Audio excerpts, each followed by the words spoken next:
ecosystem, making you all manifest the state, space, powers, being, superconsciousness and Kailas of Paramashiva, and making all of us manifest Paramashiva. In a world ravaged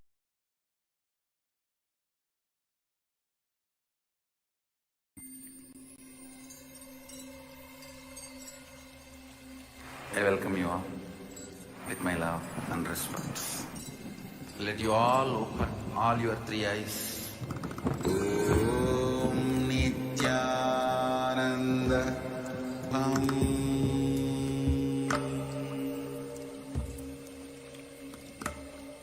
Om Nithyananda Paramashivam.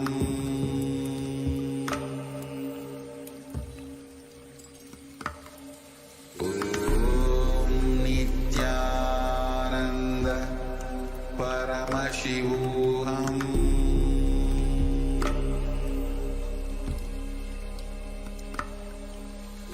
Om Nithyananda Paramashivam. Om Nithyananda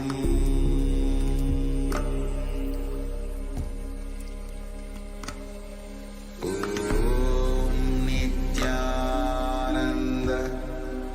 Paramashivam. Om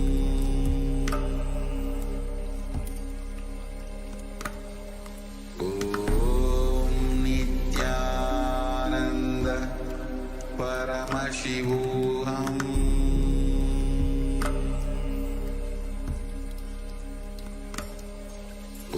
Om Nithyananda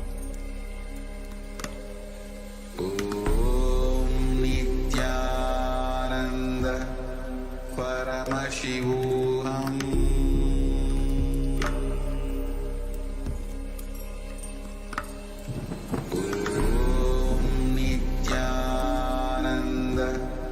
Paramashivam.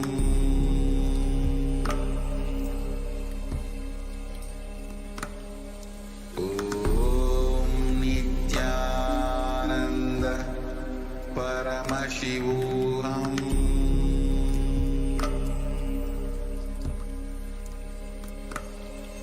Om Nithyananda Paramashivam.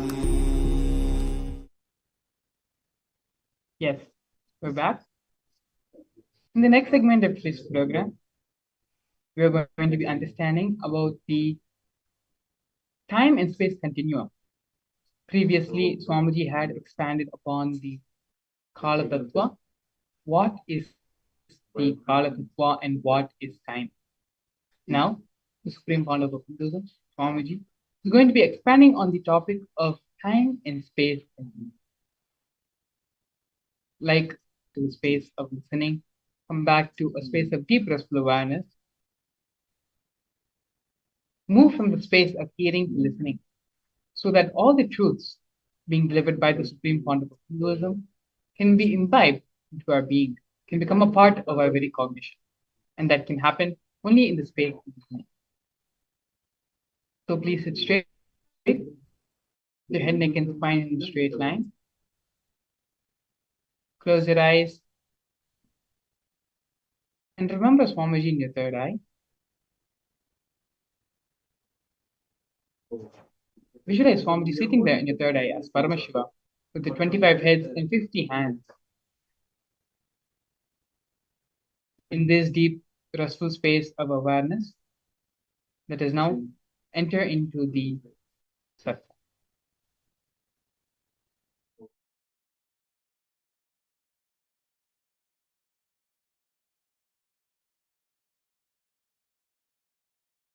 Paramashiva's direct message from Kailasa.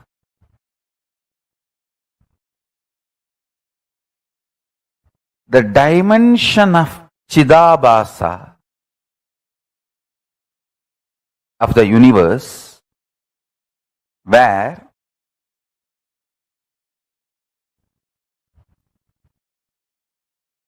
the activism of Chit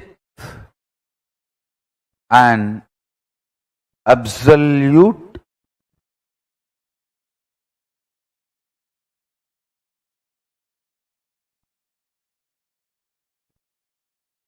pure existential reality of Chit.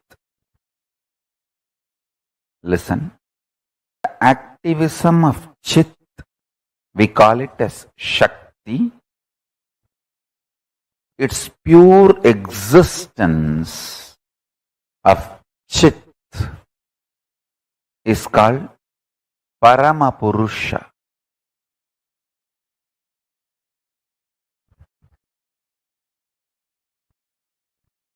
These two together, in its pure being space and intense doing space, both together,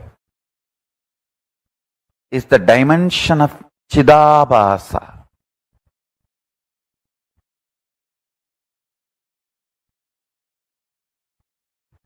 That space of Chidabhasa is the source of all these 5 dimensions of the universe: length, breadth, depth, time, space. Because modern day scientists are trying to use 2 different words, time and space, I am also using the same way, but in reality, time and space is a single sheet.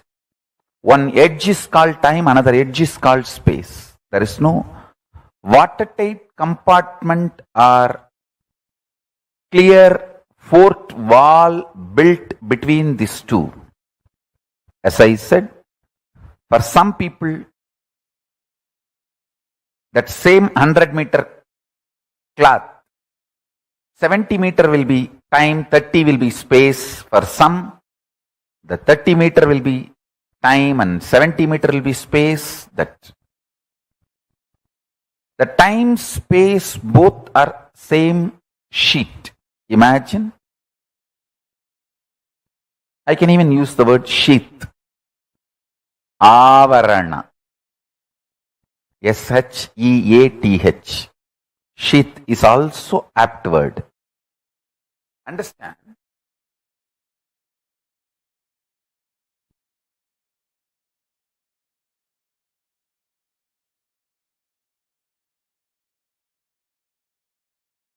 Whether you know it or not, realize it or not, your thought current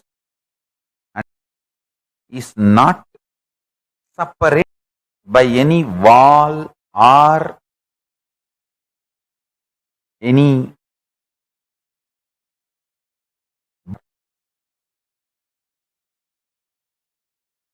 what you again and again persistently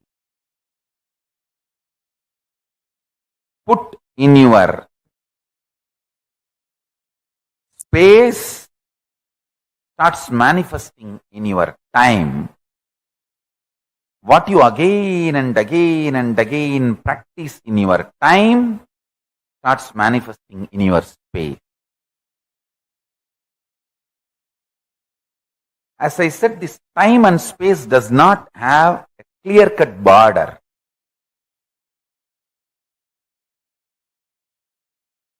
For some people, in this time-space continuum, in the time-space dimension, if it's 100-meter, consider it as a 100-meter long cloth. For some people, 70-meter is time and 30-meter is space. For some people, 30-meter is time, 70-meter is space. For some people, even only 2-meter is time and 98-meter is space. For some people, 98-meter is time and 2-meter is space.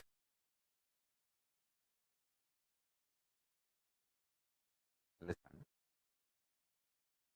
When the length dimension starts manifesting its possibilities in all its multiple level, it gives birth to breadth dimension. when the length dimension and breadth dimension both starts manifesting all its possibilities in multiple level, it gives birth to depth dimension.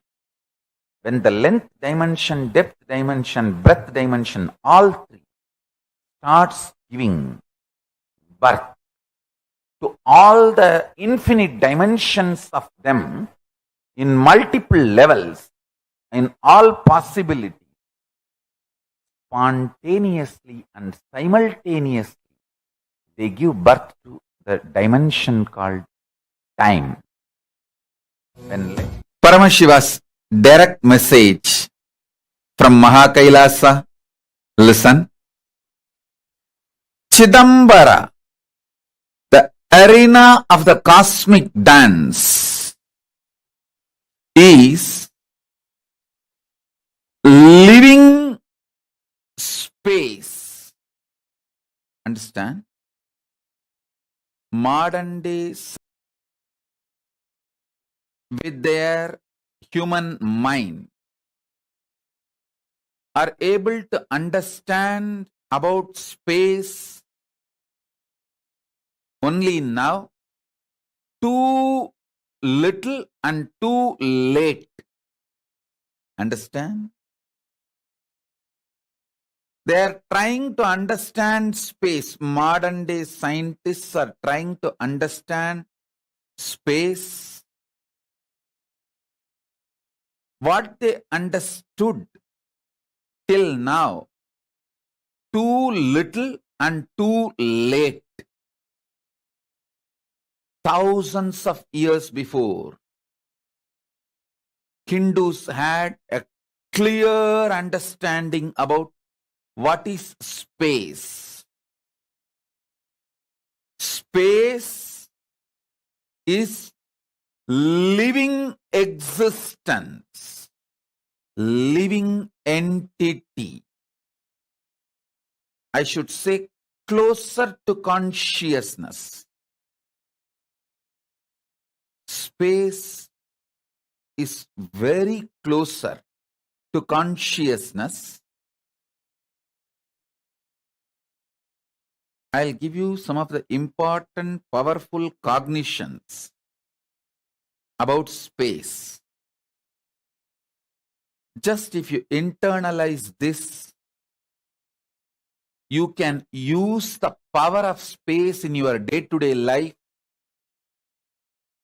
in a very practical way, simple and very practical way.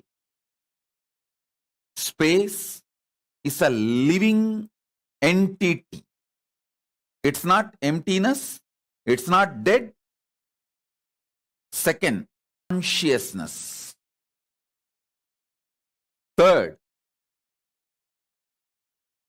the space you are carrying inside you, where the thoughts manifest, is directly connected to the space where this universe is established.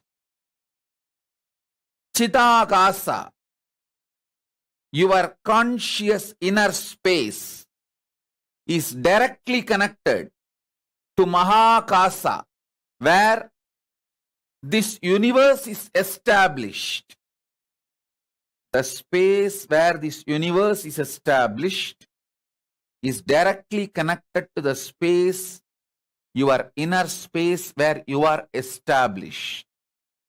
It means you have absolute ability to influence, inspire,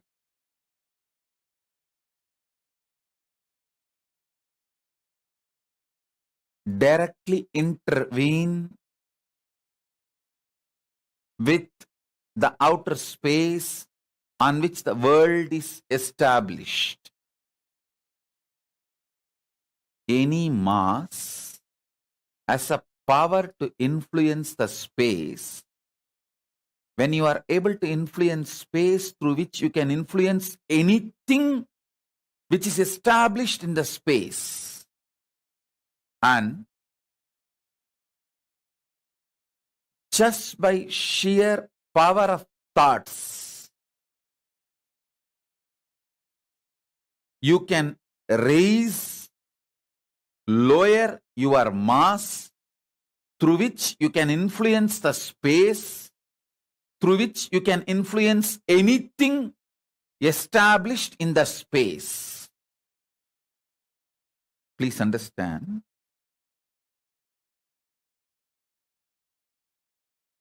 When you meditate on cognize something very heavy, higher than your brain can grasp,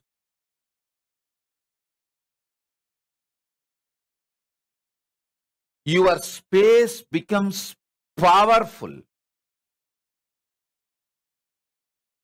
That can influence the space outside.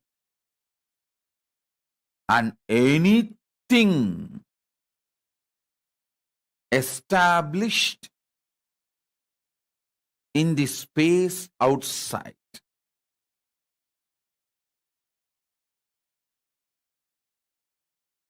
I'll repeat.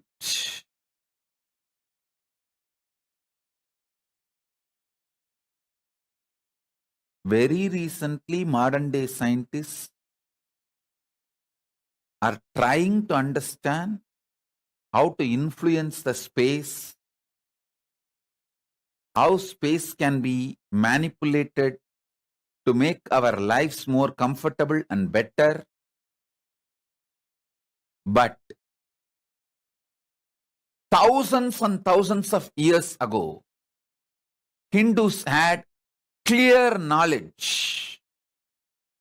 This time-space balancing itself and the speed of the light is constant, and the continuum of time-space balancing itself almost like eternal. All these are known to Hindus long before, thousands and thousands of years before. I'll add some more truths.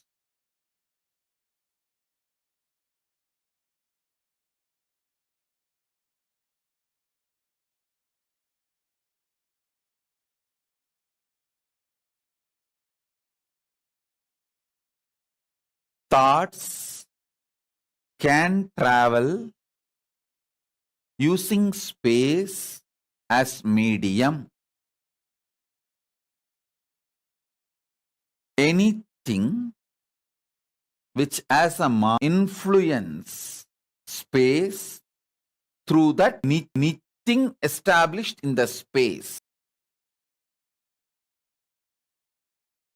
Let me be more clear and straight. Just through your thought, power of cognition, the power of your inner space, Chidambara, you can influence anything established in the space, whether sun or the moon or the universe or the Big Bang, anything established in the space can be influenced through the power of your inner space.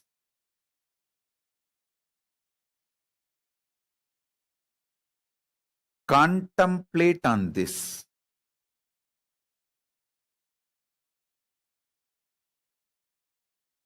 I have come down from Samadhi, brought these few important truths for all of you to chew, internalize this. Let's understand this concept, Kevala. Whenever you relate with the past connections, when you work with the past relationships, the time pulls you into that space because of the time-space continuum. See, a being which understands it is alone, Kevala, is a base material, raw material, where extraordinary powers, experiences, and enlightenment itself can flower. But once your inner space experiences the past times,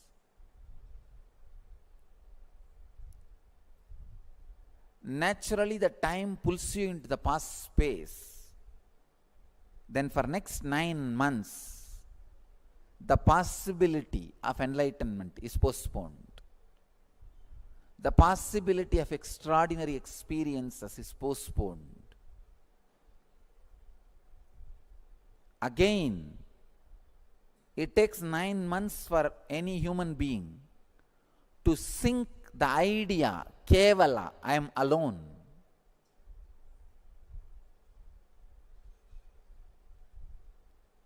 The first lesson kids should be taught in our schools is they are orphans. Understand? First lesson a child should learn is there is nobody. He came alone. He is responsible for his head and body being together. He is responsible for his hand hanging in his body. He is responsible for his leg connected to his body. Child should learn this lesson first. But normally it looks very cruel, brutal. Even the brahmacharini was shocked. She said, "What is this, Swamiji?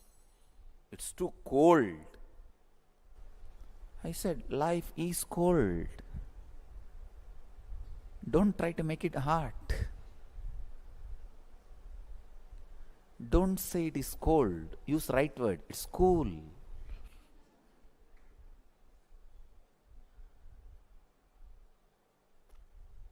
Child should know neither the father nor the mother or the relatives are going to be in his or her frequency. His or her frequency is going to be independently intelligent.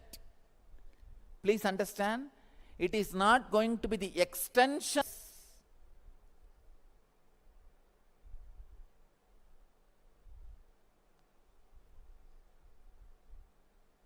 God creates, never recreates. You are going to be independently intelligent. Unfortunately, this time-space continuum keeps you constantly as the extension of the elders' intelligence. I have seen this kind of mental setup, this kind of people. They will never be productive. They will be such a lazy people, even in their personal life. I am seeing all over the world this kind of, all kinds of specimens I am seeing.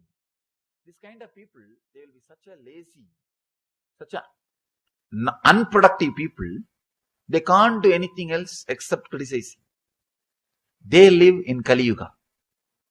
They live in Kali Yuga.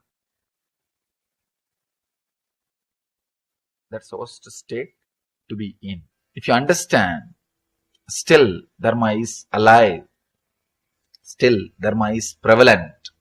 Still, that is the way the cosmos is functioning. Cosmos has not changed the way because the time has passed. No. When you understand that, suddenly you will see your inner space will become Satya Yuga. You will start attracting friends, things, everything of the same energy, same consciousness, same Satya Yuga space. The third technique, understand? First technique is Shakti to change whatever you can. Second is Buddhi to accept whatever you can't. Third, it's important thing, Yukti. Yukti means clarity. Clarity. How much you change or accept, this whole thing is a one more dream. Understand? The ultimate step in Vedanta, or I can say ultimate truth in a simple words, whether you accept or change, how much you accept or how much you change, the whole thing is a changing dream. There is no scale. The whole thing is changing dream. Now I am putting the whole thing in one word. You don't need to struggle at all. This is I can say, ultimate truth. What we call Zen or Advaita. The ultimate truth. However you change, the whole thing is a constant changing dream. If you understand this truth, how much you change, the whole thing is constantly changing dream. Suddenly you will see you are unclutched. You have a tremendous relaxation inside you. People ask me, if everything is changing dream, then I can do whatever I want. Please understand. If you internalize the truth, everything is a changing dream, you will not be able to do whatever you want. You will do whatever cosmos wants you. You will not be able to do whatever you want. Because the moment you understand this truth, the tremendous inner healing will start happening. The struggle or the suffering will come to an end. One glimpse, whatever is happening is a changing dream. It is constantly changing. Your ideas are changing. Your ideas about changing is changing. Your ideas about transformation is changing. Your ideas about problem is changing. The whole thing changes. For example, sometimes people come and ask me, Swamiji, 12 years before I started my spiritual practice, I thought all my struggles will end. But after 12 years, still I have struggles. Understand? You may have struggles, but not same struggles. The transformation in struggles means transformation in you has happened. 12 years before, you might have been fighting with something else. After 12 years, you might be fighting with something else. That when your opponent has changed, be very clear, you have changed. Your opponent cannot change without you changing. It means transformation has happened. Now your fight is happening in different level. In different level. Means the whole thing is changing. 12 years before, what was your desire? What was your fear? What you define as transformation? What you define as mukti? Even those things change. Your concept about liberation constantly changes. The more you expand, the idea also changes. I always tell people, enlightenment experience is ultimate, but not final. That's a big difference. Ultimate means all your ideas about enlightenment will disappear. All your ideas about body, mind, everything will disappear. That does not mean everything is over. It will be constantly exploding into a different space. This moment, you will think, oh God, this is the ultimate experience I can bear. Not more than this. But that does not mean it ends there. Every moment you will be having the same feeling. That is what I call enlightenment. It is a limitless continuum. Please understand. Limitless continuum. It will be exploding, but constantly. What you think as ultimate now will be happening in you. After a few minutes, what you think as ultimate now will be happening in you. What you think as ultimate in this moment will be happening. Limitless continuum. The continuously. The whole thing is changing. It means your idea about enlightenment, your idea about desire, your idea about greed, your idea about you, your idea about Jiva, Ishvara, Jagat. All the three will change. Constantly it will be changing. That is what I call enlightenment. Please understand. People think enlightenment is retirement. No. Enlightenment, I will do this. I will do that. People come and ask me, Swamiji, what should I plan to do after enlightenment? I tell them, that plan he will do. You can't do. As long as you are planning to do, you will never become enlightened. Enlightenment is the last decision you can make. After that, you can't make any decision. All decisions will be made by somebody else or something else. All decisions will be made by something else. Constantly we think we are an accident. Cosmos is torturing us. No. Cosmos is not sadist. God is not punishing you. People come and tell me, no, Swamiji, you don't know, God is punishing me. Please understand, God has not come to that level to punish you. And you are not raised to that level to be punished by God. You are also not that great to be punished by God. God has also not come down to that level to punish you. We go on abuse the Dharma.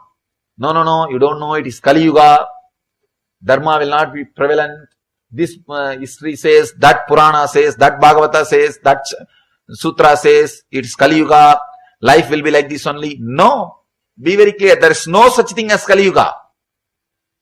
There is no such thing as Kali Yuga. I am responsible for what I am talking. I know the meaning of the words I am uttering. There is no such thing as Kali Yuga. It is our impatience to look into the truth. Is what we call or we claim, we come to the conclusion that it is Kali Yuga. Look little deep into the truth. You will see Dharma is prevalent. It is Satya Yuga. When you are superficial, when you don't look into the things, world is Kali Yuga. You are in Kali Yuga. You will attract only that kind of people around you. You will attract that kind of friends around you. You will attract that kind of relationships around you. You will attract that kind of situations around you. You will be living in Kali Yuga. Actually, in what conscious you are, you will attract only that kind of people around you. You will be in Kali Yuga. If you look little deep, if you have little patience to look into the reality, the truth, suddenly you will see the world is Satya Yuga. Still Krishna is playing. Still Rama is living. Still all the great masters are alive. It is Satya Yuga. Still Dharma is running. People ask me, what do you mean by this? So much of terrorism is going on, so much of poverty, so many war is going on. What do you mean by this? Still things are Satya Yuga. Understand, when Krishna was there was no war or what? When Rama was there was no poverty or what? No. Please understand. When Rama was there also, some part of the world, people were living in Kali Yuga. And even now, some people are living in Satya Yuga.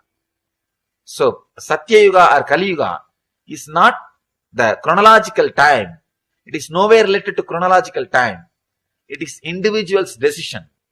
If you decide, from today, I will have different consciousness, then naturally you will attract that kind of friends. You can see in your life.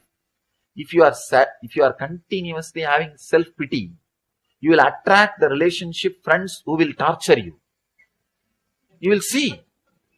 You will continuously attract people who will abuse you because you feel very comfortable with them. After 3 days, you forget that they abused you. You can again relate with them. You find out their cell phone number. You forget just 3 days before you have been abused. No. It's okay. But he is a good guy. In the heart, he is very good guy. I don't know what do they mean by this word. In the heart, he is very good. Even though he abused me, in the heart, he is very good. They have their own technical terms to justify what is going on.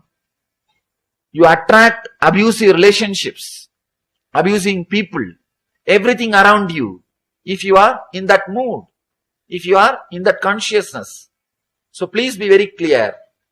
The moment you start clearly understanding, the whole world is going as per Dharma.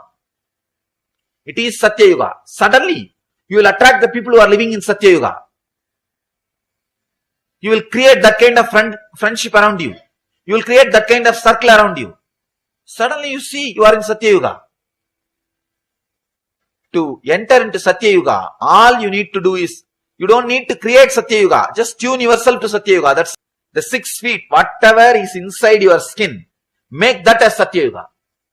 Suddenly you will see whatever is outside your skin also will become Satya Yuga. Nothing else need to be done. You don't need to make the whole world. You don't need to create stages in every city and go and talk about Satya Yuga. Let the whole world become Satya, should become Satya Yoga, then only then I will enter into Satya Yoga. No. No. Just change your inner space into Satya Yoga. Suddenly you will see, you will attract that kind of friends. Suddenly that kind of books will reach you. That kind of DVDs will reach you. That kind of websites will reach you. That kind of newspaper will reach you. That kind of things will reach you. All other things will become, you will lose interest. Suddenly you lose all other things. In my whole life, I never went to cinema theater even once. People ask me, I studied in college. I studied diploma. People ask me, even in college, how did you manage, Swamiji? I said, somehow, I never felt that was part of my life. I'm not old person who lived 60 years ago, long before. I'm just 31. This generation. But that was never part of my life. People ask me, it is impossible. Without being influenced by cinema and TV, how can somebody be alive? I said, somehow, this is the way I am. They say, no, you are extraordinary, you are enlightened. Please understand, when you decorate the deity on your own, your intensity's ability to be continuity. Intensity is excitement in your inner space. Continuity is ability to keep that excitement as visualization till it becomes a reality.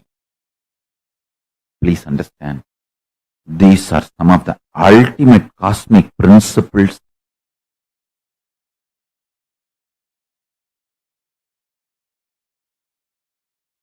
I am sharing with you all from all the Hindu Tattva Darshanas. So listen carefully. This is the quote. Listen. Intensity is revelation or excitement experienced in your inner space. Continuity is ability to retain that excitement, revelation, intensity through visualization till it becomes reality in the physical manifestation. Understand? Doing puja, making garland for deity, doing decoration, all this creates an amazing fertile ground in your inner space. I tell you, I have done it in my life, multiple births. Life is not between one birth and one death. It's multiple births and deaths. I have done this in my multiple births and deaths. That's why I am telling you.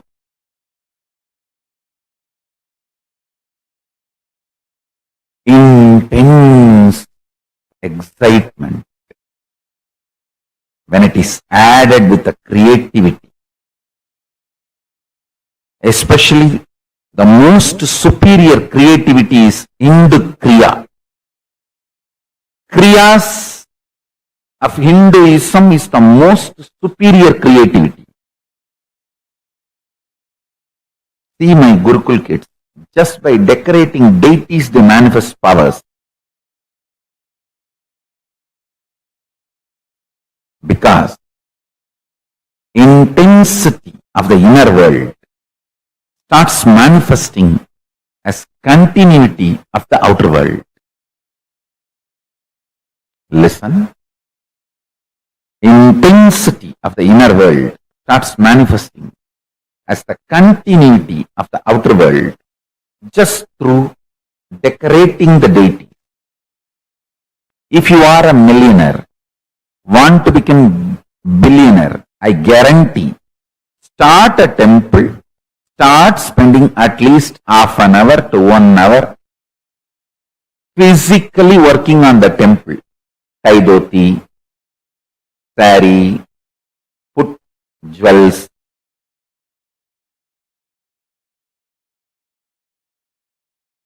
Enjoy the creativity. Please understand, one of the greatest poverty the modern day man is facing is inability to retain a visualization continuously even for few minutes. Extreme mental breakdown. Don't try to tell me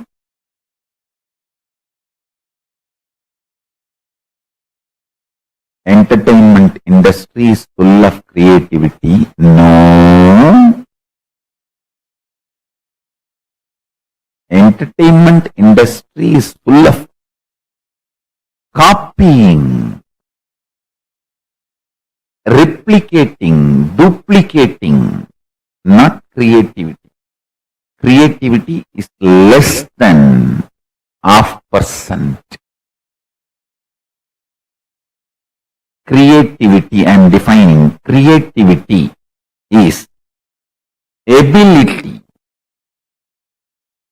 to keep the inner space's excitement, inspiration through continuity till it becomes reality.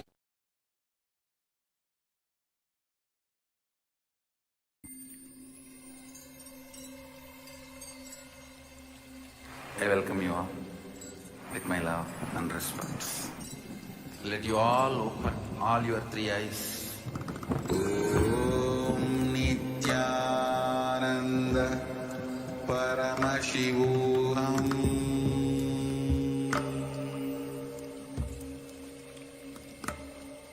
Om Nithyananda Paramashivam.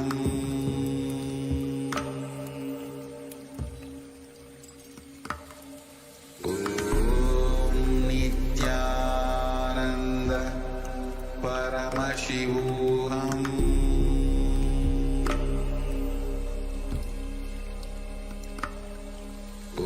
Om Nithyananda Paramashivam. Om Nithyananda Paramashivam.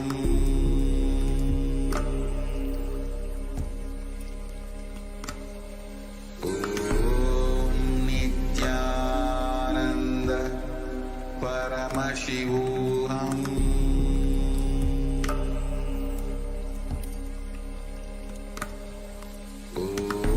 Om Nithyananda Paramashivam. Om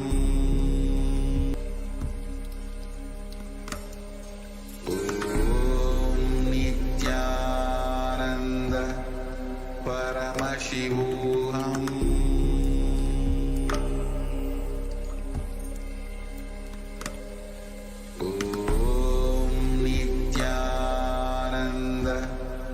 Paramashivam.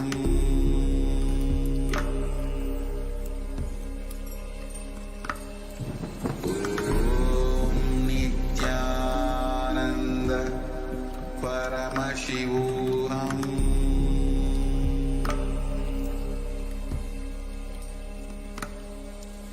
Om Nithyananda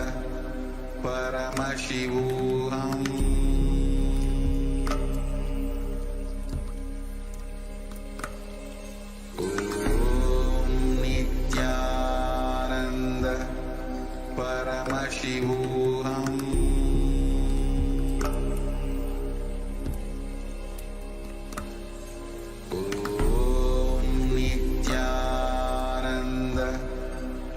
Paramashivam.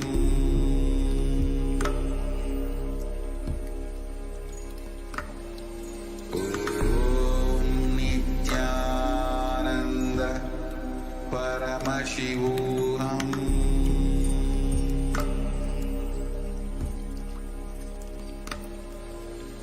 Om Nithyananda Paramashivam.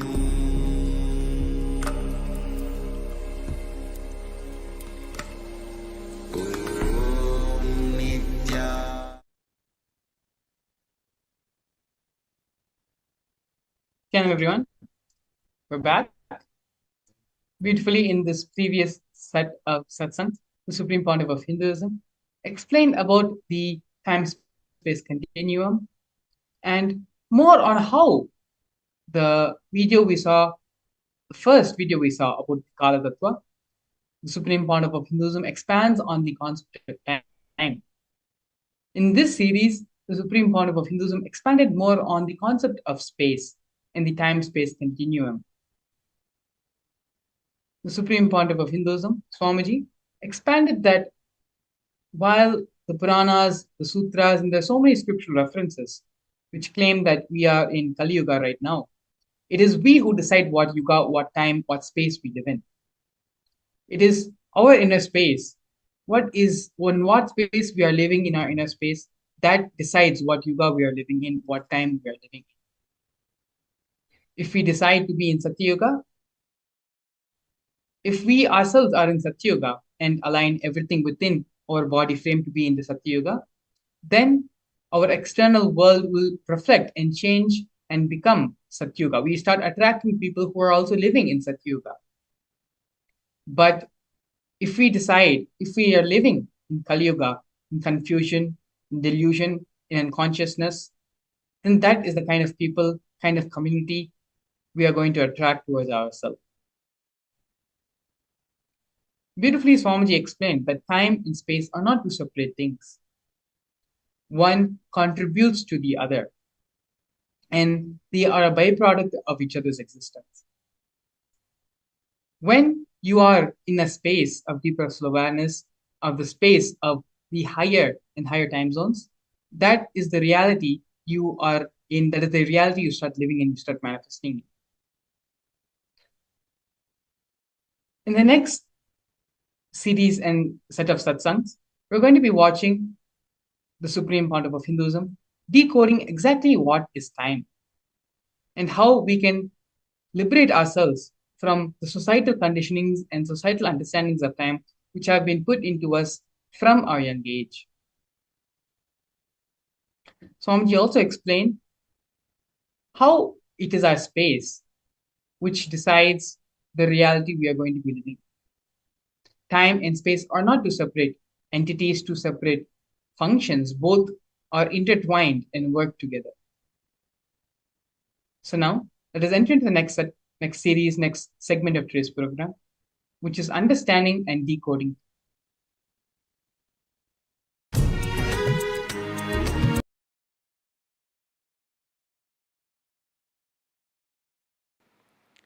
Nithyanandeshwara Samarambam Nithyanandeshwari Madhyamam Asmadacharya Parayantam Vande Guru Paramparam.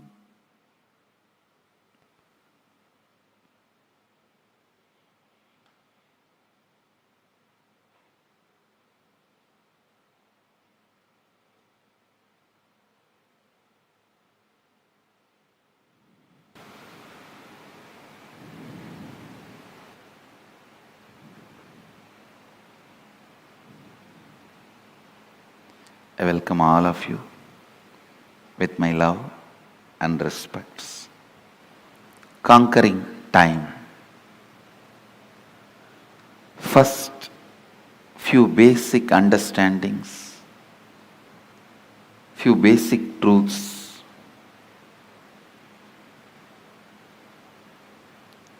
Please understand, every sacred secret, every sacred truth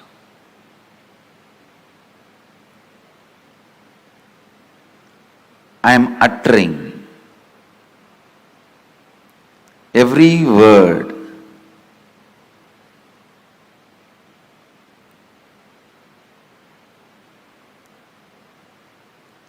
need to be internalized and internalized.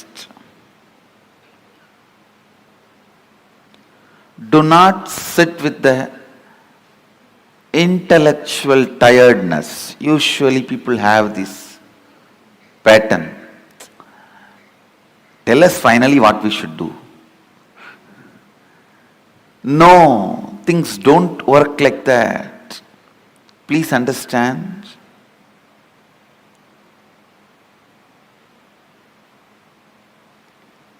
Every word I am uttering matters.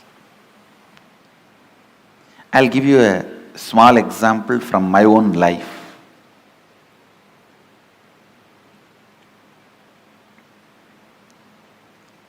One of my guru, Annamalai Swamigal,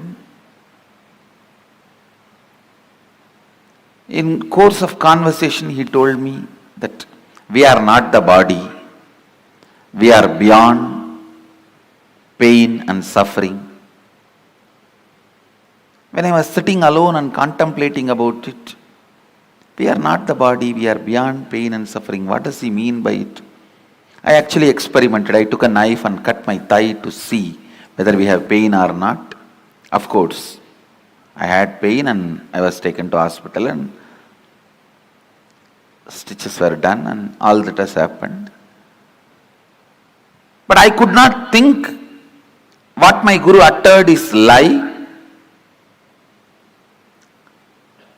I was continuously contemplating. I had a yoga guru. He was also a Paramahamsa. One day he explained, he usually comes to the house where I was born and brought up. He will come home early morning, 4 o'clock, and drag me out of the bed and take me to the temple and teach yoga. I was a kid. Sometimes the moment I am out of bed, he will make me drink coffee so that I will not go back to bed. One day he was telling, see, before coffee how you feel that you want to live. Nothing other than sleep matters. Just a cup of coffee, you are ready to listen to me. And suddenly I became more important. Yoga becomes more important. All the ideas that you should do yoga makes more sense. Without a cup of coffee, all the ideas you should sleep makes more sense. Just with a cup of coffee, all the ideas you should do yoga and take care of your health, build your body so you can get enlightened. All these ideas make sense.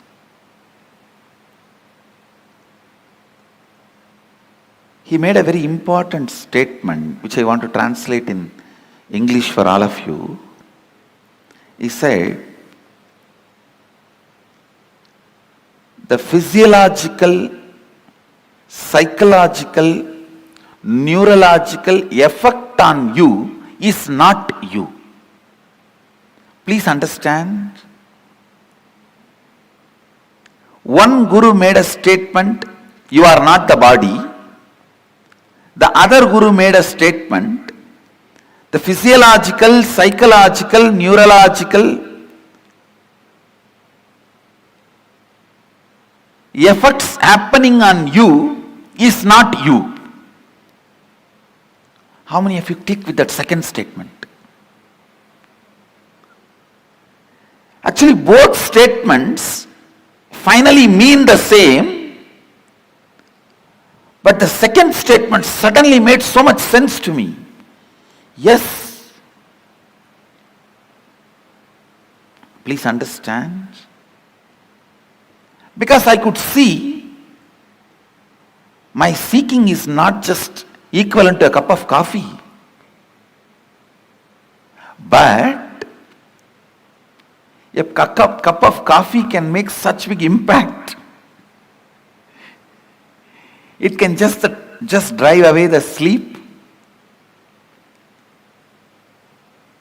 make the whole yoga happen in me with enthusiasm, excitement.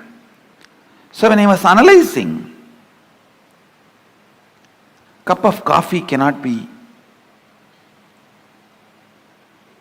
equivalent to my seeking.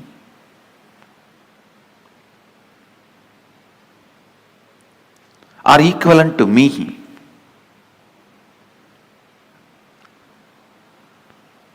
Understand? The idea he conveyed to me, my yoga guru, is whether you have the feeling sleeping is more important, that is my first priority, I don't care about anything else, or you feel no, after a cup of coffee, the thought current, no, I have to be doing, this has to be done for my enlightenment, for my growth. Whether you have this thought current before cup of coffee or thought current after cup of coffee, both thought currents does not matter. Both thought currents are not you. Both thought currents are empowered by you, not you. That is what the master, the first guru means, Annamalai Swamigal means, you are not the body, you are not the mind. When Annamalai Swamigal told me, you are not the body, you are not the mind, you are beyond pain and suffering,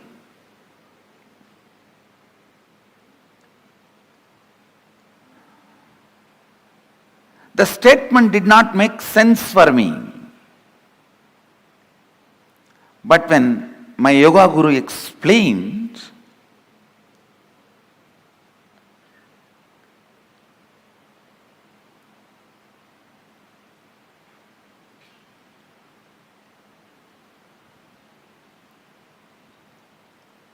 physiological, psychological happenings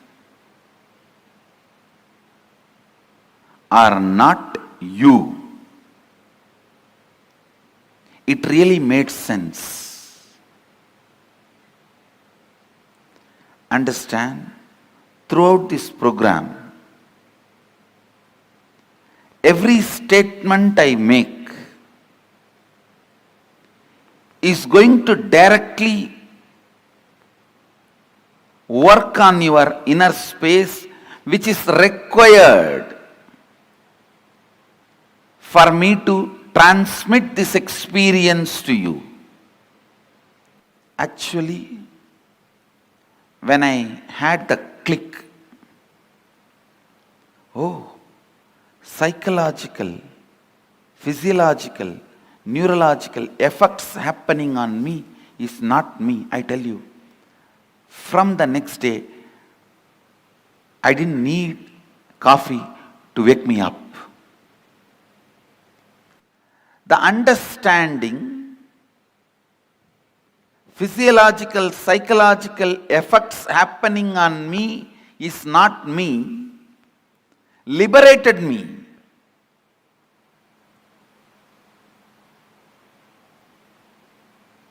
Not only from coffee, after that, never ever, I understand something called low mood, or depression, or not feeling well, or stressed. I tell you, all these words are really strange. Still, I am not able to comprehend those words. When people come and tell me, I really feel bad for them, but I feel, oh God, I am not able to grasp what they mean by this word. All those words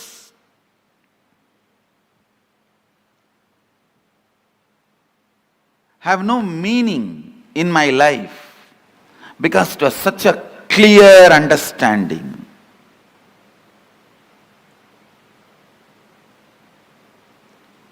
Now sit to grasp those understandings. If you are sitting with the idea, all these are okay, Swamiji, you tell me finally what I should do, I will do that. That is intellectual tiredness. Please understand. Egg, if it is broken from outside by force, a life ends. If it is broken from inside, a life starts. If you sit with intellectual tiredness, you finally tell me what I should do. Even if I tell you finally what you should do, if you do, it will be like a breaking the egg from outside. Even if I transmit experience to you, you won't retain it. When I transmit and you don't retain, it is called Satori. When I transmit and you retain, it is called Samadhi. Annamalai Swamigal, what he tried to transmit, what my yoga guru transmitted, Yogananda Puri, both are actually one and the same. The first transmission may be my intellectual tiredness. It was only a Satori, it never becomes Samadhi in me. But the second, when Yogananda Puri explained, maybe it clicked with me, it becomes Samadhi, a permanent experience. After that, never ever I had a respect for any of the physiological, psychological happening in my system. And no physiological, psychological happening could have any say on my system. Please be in the space of internalizing every truth I am going to share with you. So, it becomes Samadhi in you. The permanent transformation in you. It becomes eternal understanding in you. Going to have a special meditation process end of the sessions today and tomorrow, but that does not mean that is the essence of the session. Now you don't need to be receiving. Every word I am uttering is a process. Please understand, because the subject is so subtle.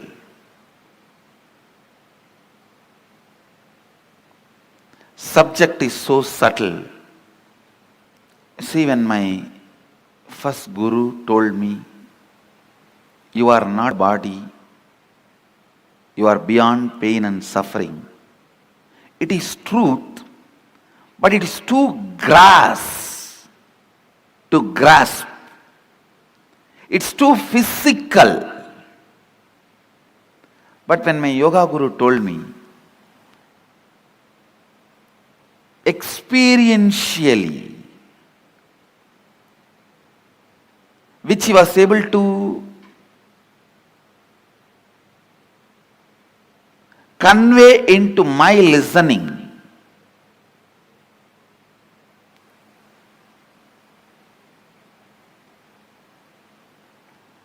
the psychological, physiological, neurological effects are happenings in you is not you. Not only it clicked with me, it brought tremendous liberation. What my first guru, the Annamalai Swamigal, was trying to make in me, the yoga guru made it because he spoke into my life. Now, every statement I am going to utter, I want to speak into your listening. I will also take the responsibility of making it as clear as possible. And I also request you to be intensely listening without this intellectual tiredness, thinking, end of the day there is going to be a meditation process and Swamiji will do whatever need to be done. I just need to tolerate this to have that process. Please do not have that, because every word I am uttering matters. Come to the space of listening. The first statement I am making, please listen. The first statement I am making: time is a matter. Second statement: it is not absolute as you think. Please understand.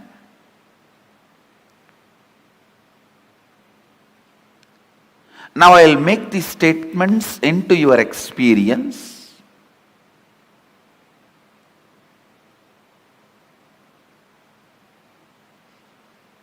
These two are the Mahavagyas now. When you perceive this world through this body, you can never doubt the authenticity of this body or the authority of this body. But when you are perceiving the dream world through the dream body, this body does not have authority over you. Please understand.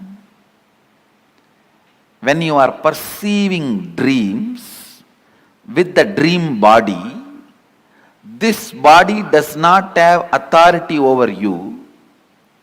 Same way, when you are perceiving this world through this body, the dream body does not have authority over you. When you understand there is a body which has authority over you at some time, does not have authority over you in some other time, you can understand this body also has authority over you sometime, does not have a right over you in some other time. Listen. As long as you perceive this world through this body, you think this has authority over you. You can't understand a space without this body. Same way, because you are constantly perceiving the world, because you are seeing your reality through time, you think time is absolute and it is truth, just like how you feel your body is truth.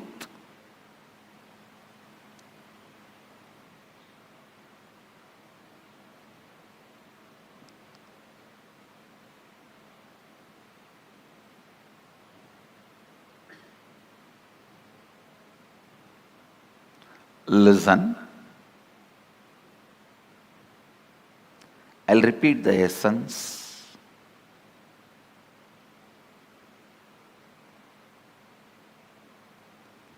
When you perceive this world,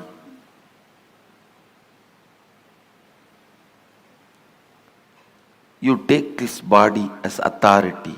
Sometimes you question this reality, but not this body. When you are so busy in doing business with currency, You forget to question the authority of the currency. That itself is a myth. When you are doing business using diamonds, you forget to question the authority of the diamond. You are so busy in giving 100, taking 50, giving 200, taking 400. You forget the diamond itself is not something precious, or it does not have an authority other than created demand. Please understand.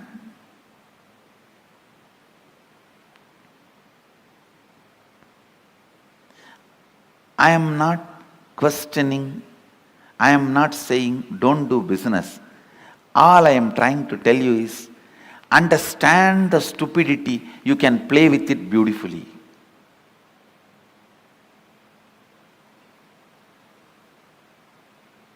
The moment I understood, it clicked with my system that physiological, psychological effects on me is not me. So much liberation, such liberation.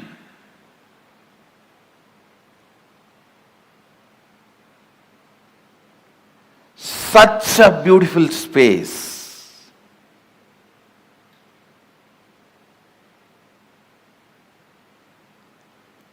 It was such an absolute ecstasy. Knowing even that ecstasy is not me.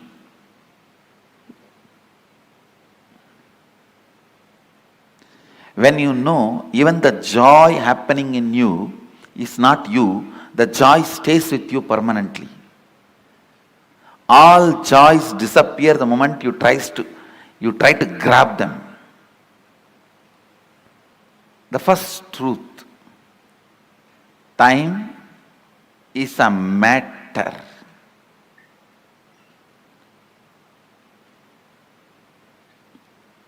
And it does not matter. Time is a matter and it does not matter.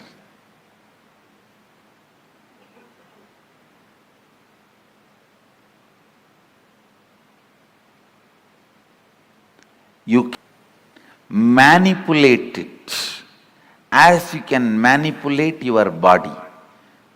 Understand? You can make your body big or small with certain practices,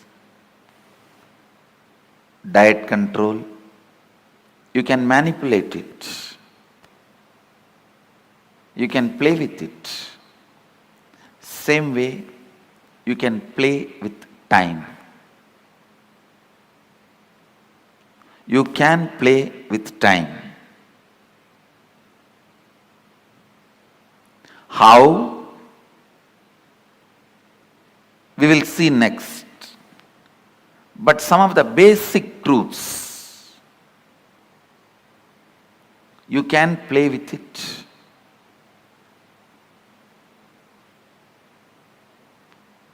I'll try to share with you all a conversation I had with Arunagiri Yogeshwara. It's too personal and intimate, but I think I have to share so that you will understand the concept of time as Mahadeva explains in Agamas.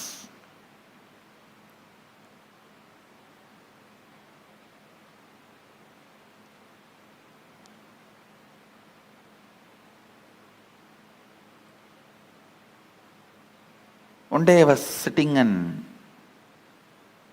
talking to him. I was just so much in love, awed by his presence. It will always be for spending time I will be talking. There is nothing serious about what I am talking to him. That is why how much ever I try, I am not able to recount or recall everything I heard from him. Very less only I am able to recall, because all the time I was only awed and Just I want to spend time with him. That was the purpose. So talking is only secondary. I was talking so that he will not get up and go. To make him sit, I have to talk. Listen carefully. The conversation was about time and space.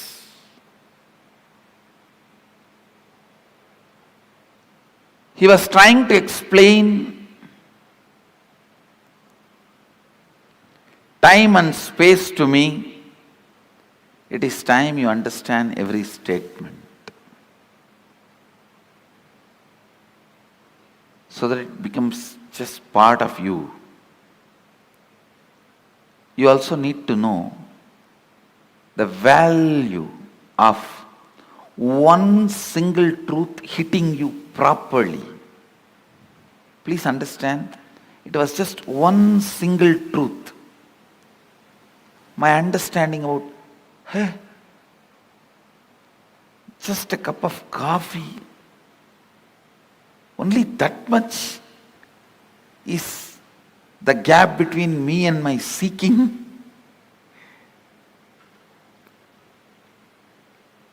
It was such revelation. The laziness and powerlessness and the powerfulness I felt after a cup of coffee. I understood very clearly, both are not me. I am something beyond this too.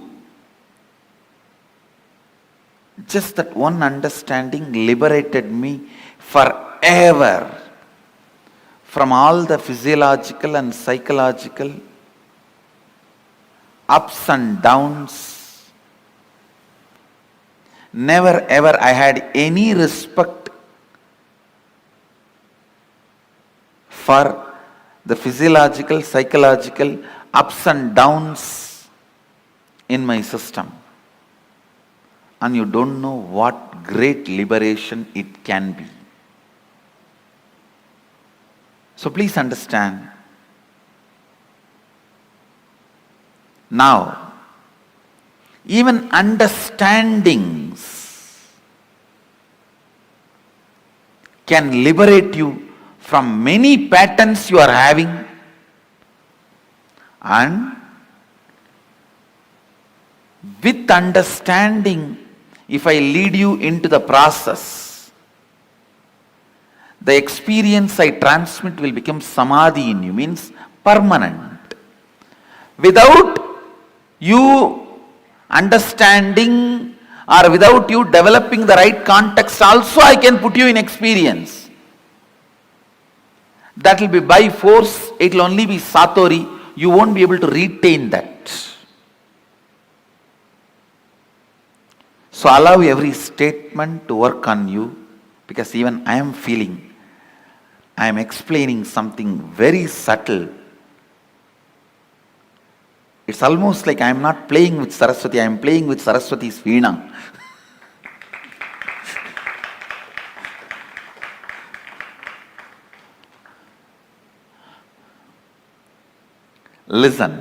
Listen to this conversation I had with Arunagiri Yogeshwara, because this is going to give you a very important click understanding about time. The discussion was about time and space. I was asking him,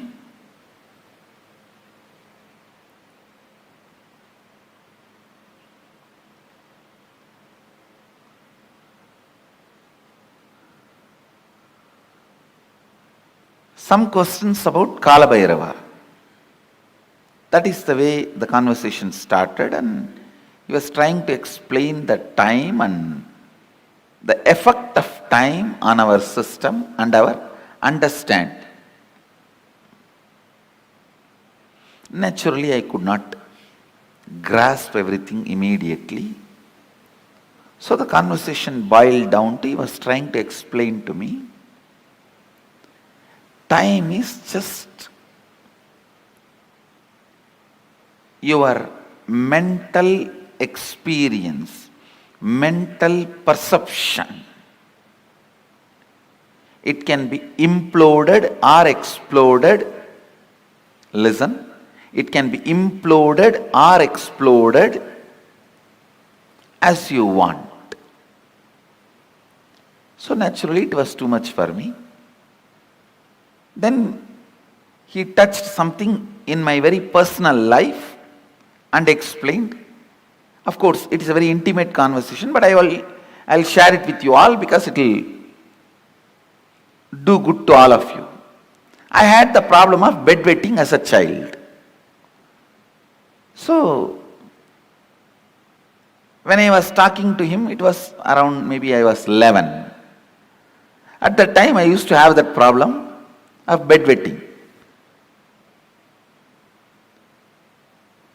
He just picked up my hand with a lot of care. He was trying to guide me, asking, when you have a bedwetting, what goes on in your dream state and deep sleep state? I slowly described, I contemplated and described. I used to feel first my bladder is full.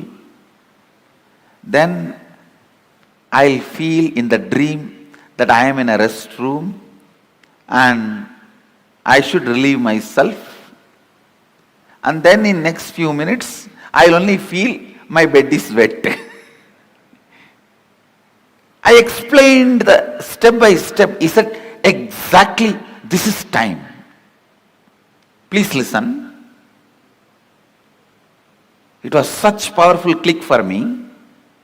I'll tell you exactly what he said. He said, how the moment your bladder is full,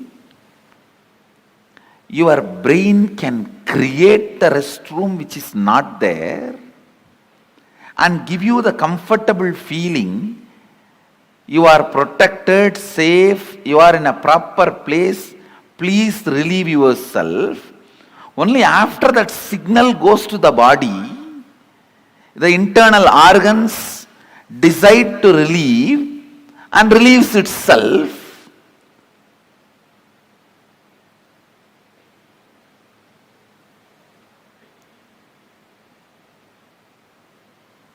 The pressure inside you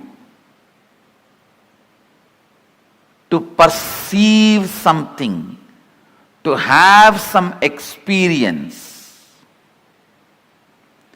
creates the concept of time and gives you various experiences. Pressure inside you, that bladder is full, creates the restroom ambience in your brain, which is actually not there, but gives you a comfortable feeling, you can relieve yourself. Same way, desire to have certain experiences, that pressure inside you creates time which is not there and gives you various experiences. I'll try to convey much deeper the same truth further. Now you understand this much. The whole idea of time is your will and decision. I can give you 100 example.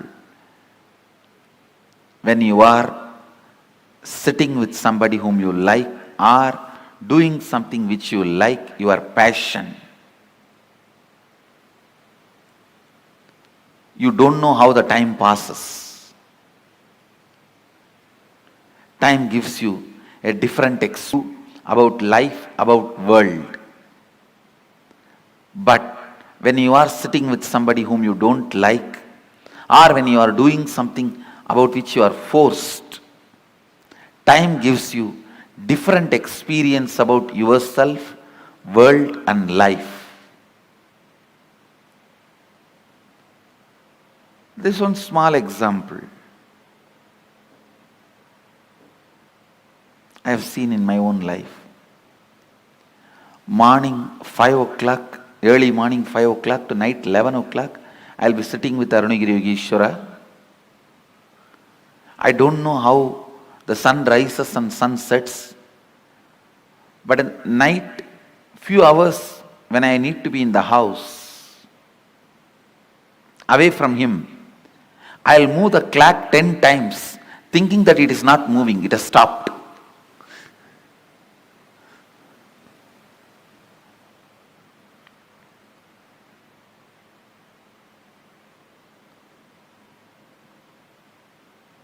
I'll feel why the nights are so long. Time is slow when you wait. Time is fast when you are late. Time is deadly when you are sad. Time is short when you are happy. Time is endless when you are in pain. Time is long when you feel bored. Every time, time is determined by your feelings and psychological conditions, not by clocks. So, nice time always.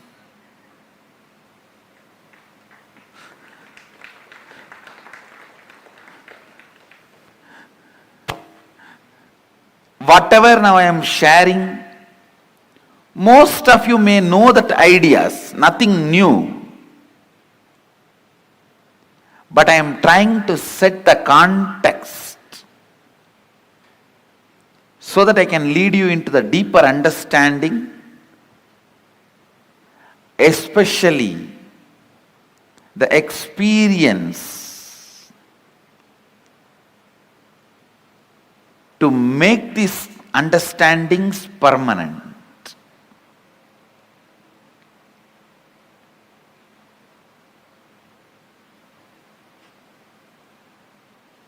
Time is a matter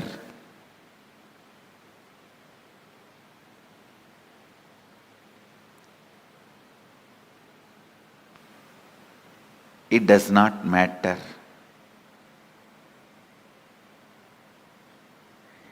It can be manipulated as you want. You can play with it as you want. One more understanding I received from Arunagiri Yogeshwara about time. Listen carefully.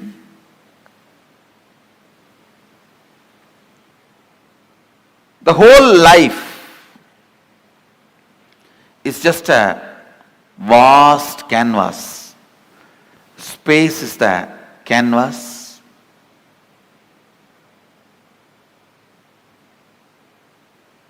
Imagine 200-mile length canvas on which lot of paintings are there. The paintings which you already perceived is called past. The painting you are perceiving is present. The painting you are going to perceive is future.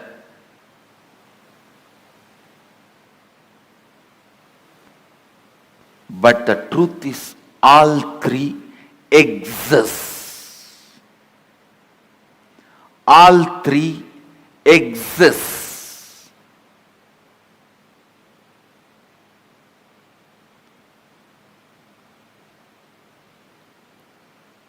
Next statement I am making. Please listen. First statement I am making. Past, present, future, all three exist. And the next statement I am making, you can alter all the three. We always think, if already exists, how can I alter my future? If it is already existing, how can I alter? Understand? The painting exists does not mean you can't add something to it.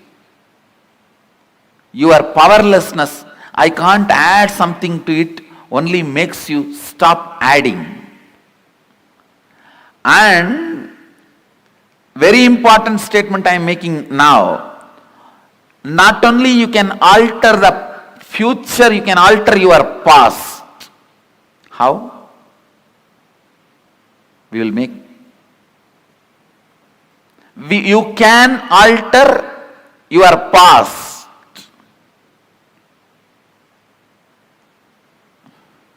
You may think, this is too much. How? We will see after the meal. I'll give you clear experiential understanding about these 4-5 statements. During this meal break, go on, chew these statements along with your food. 1, time is a matter, it does not matter. Second, your psychological ups and downs, physiological ups and downs are not you. Next, your past, present, future exists now. Next, it exists now does not mean you are bound by it. You can alter not only your future, even your past. Let's gather for next session. Thank you. Be blissful.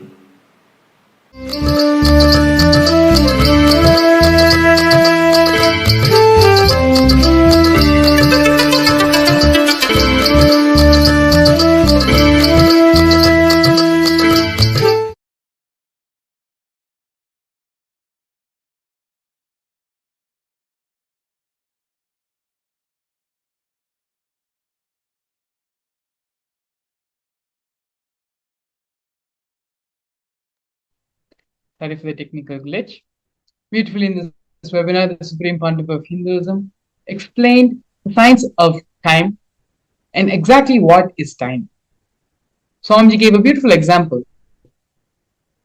For our whole life, our whole reality is just a long canvas. Time is the painting, is the drawing which is happening on the canvas. Everything which we are perceiving, all our experiences, everything which we are seeing, what we claim as the reality which is happening around us, all of it is nothing but time, nothing but matter, which is created by us, can also be destroyed by us, and can be manipulated and transformed into any other form of matter, into any way we want it to be. Beautifully, the Supreme Pontiff of Hinduism also gave multiple examples from his own life and the direct truths and revelations and teachings Swamiji himself received from Arniga Yogeshwara about time. Time is a subjective reality. It does not exist as objective for everyone. When we are happy, time is short. When we are in sorrow and pain, time never seems to end. When you understand these fundamental cognitions and fundamental truths which Swamiji revealed about time, then you'll simply know how to use time to manifest what you want in your reality, what you want to manifest in your life. Attending the Paramashivam program will help you and bless you. Swamiji will bless you with the power, the intelligence, and the knowledge and experience to make time as one of the toolkits to manifest whatever you want in your life. So, without further ado, please go ahead and the QR code and the link to the Paramashivam registration website is being projected below. The program which Paramashivam can offer you, what it can provide to you, what it can contribute to your life is invaluable. No matter how much ever we talk about it, the benefits and the different things which you will be learning in the program, it will not equate to the experience which you will receive from the Supreme Bond of Hinduism during the program. So without further ado, please go ahead and take the next couple of minutes to register yourself for the Paramashivam program. And with this, we're going to be entering the next segment of today's program, followed by the Bhava Samadhi Darshan of the Supreme Pandav of Hinduism in the Virabhadra Bhava Samadhi Darshan. So with this, we are now going to go for a break and join later in the next session. Thank you, Nithyananda.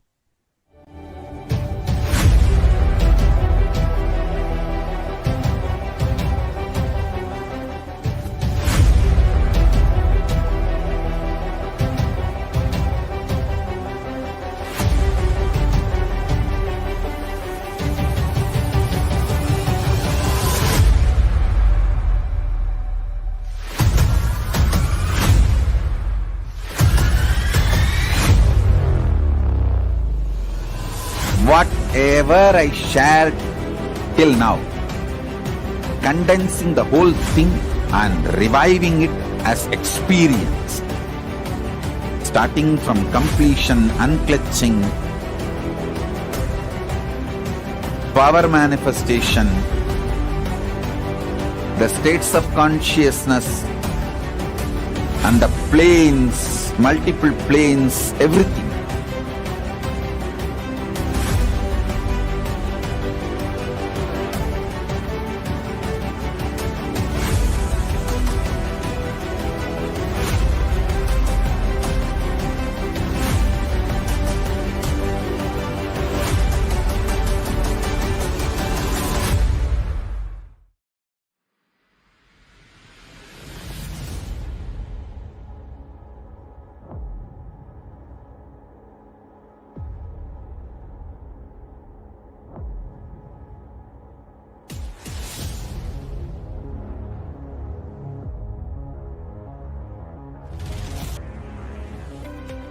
Anything presented to prove you are not Paramashiva is illegitimate. Decide this. This is super determined. Anything you declare as illegitimate will lose power over you, will die in few days, few minutes, maybe in few weeks, whatever few days it takes. It will not have power over you. Understand, this is the method for sudden enlightenment. This is the method for sudden enlightenment. It happens by the Shaktipada. Here Paramashiva is sitting to tell you all, you are Paramashiva, you are me, with Shaktipada and Shaktinipada. The Dvitiya Vijnasa Krama is an extensive and thorough yoga sequence to prepare your body to receive the experience being given by the Supreme Pandav of Hinduism.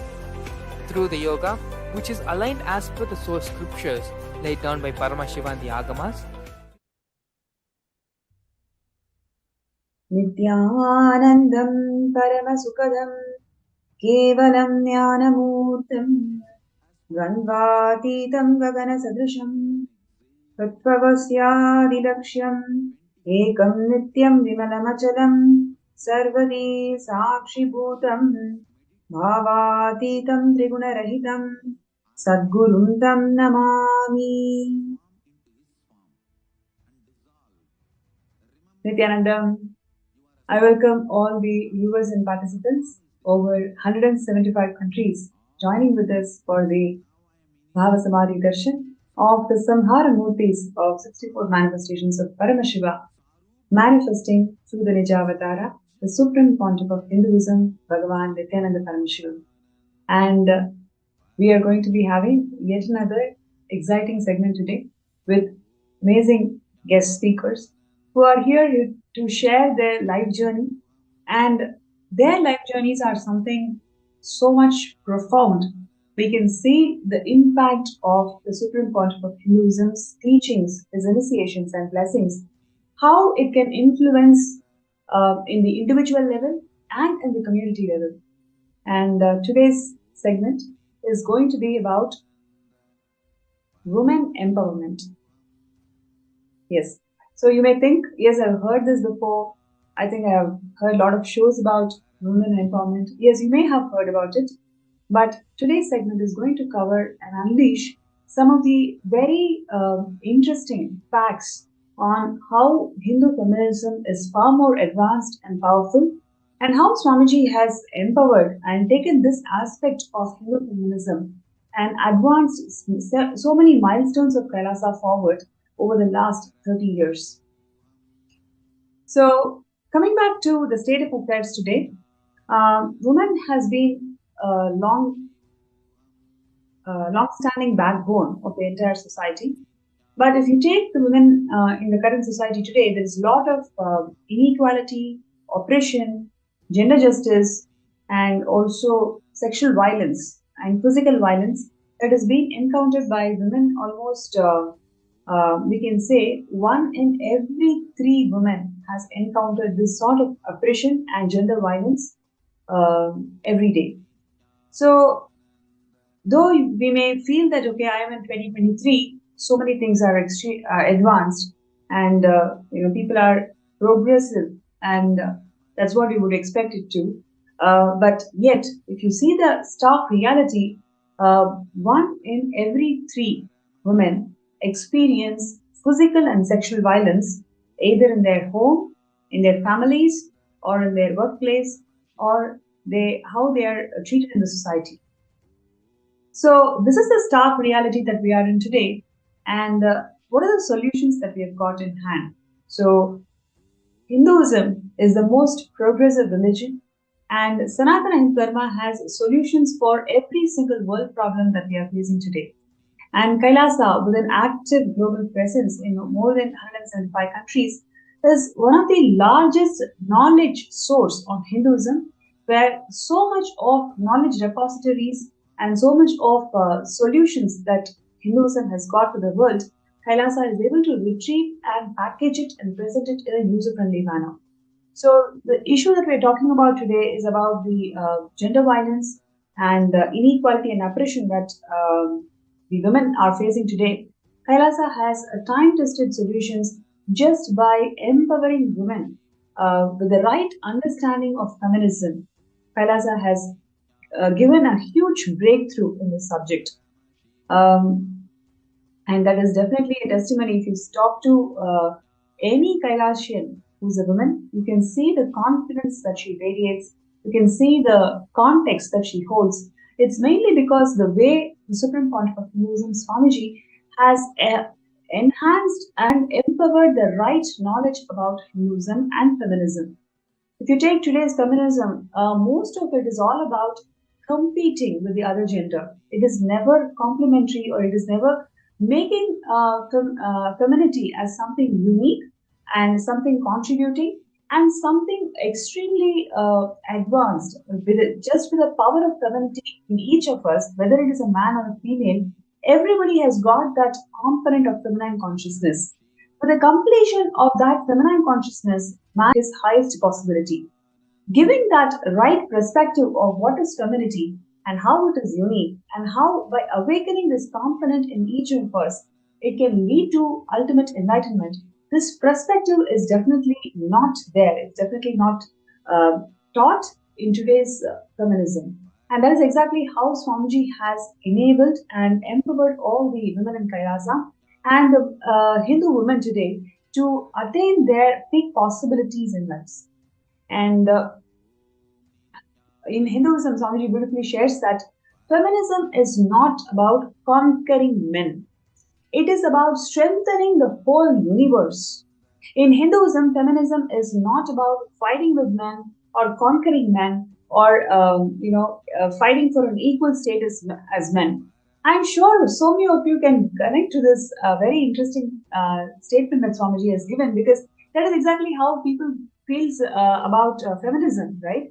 If you connect with any of the feminism debates or any of the feminists or activists, mostly the whole subject is around conquering men or competing with men. It is never about empowering the whole universe.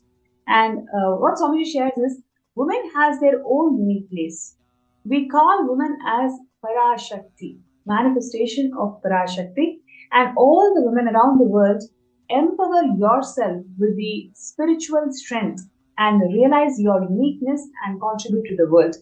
So, the right introduction, giving the right introduction to you, literally gives the very genesis of your identity.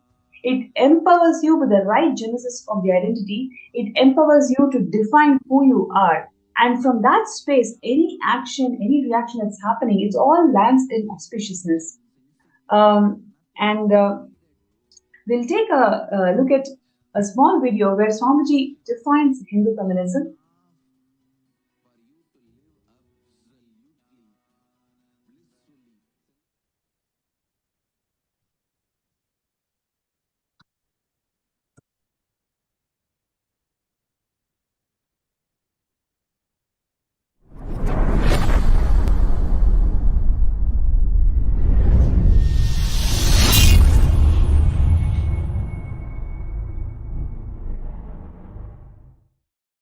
Today is also the International Women's Day.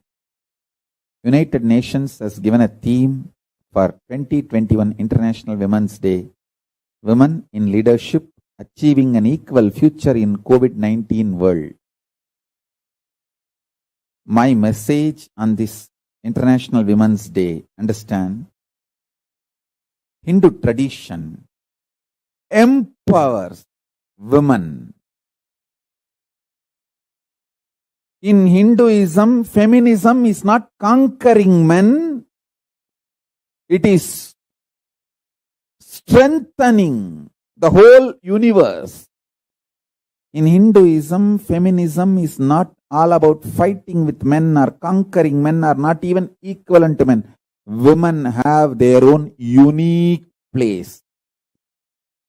We call women as Shakti.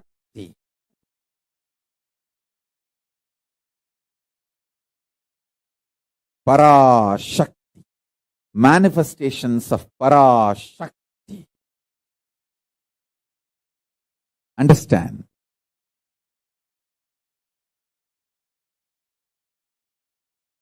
All the women all over the world, spiritual strength, realize your uniqueness and contribute to the world.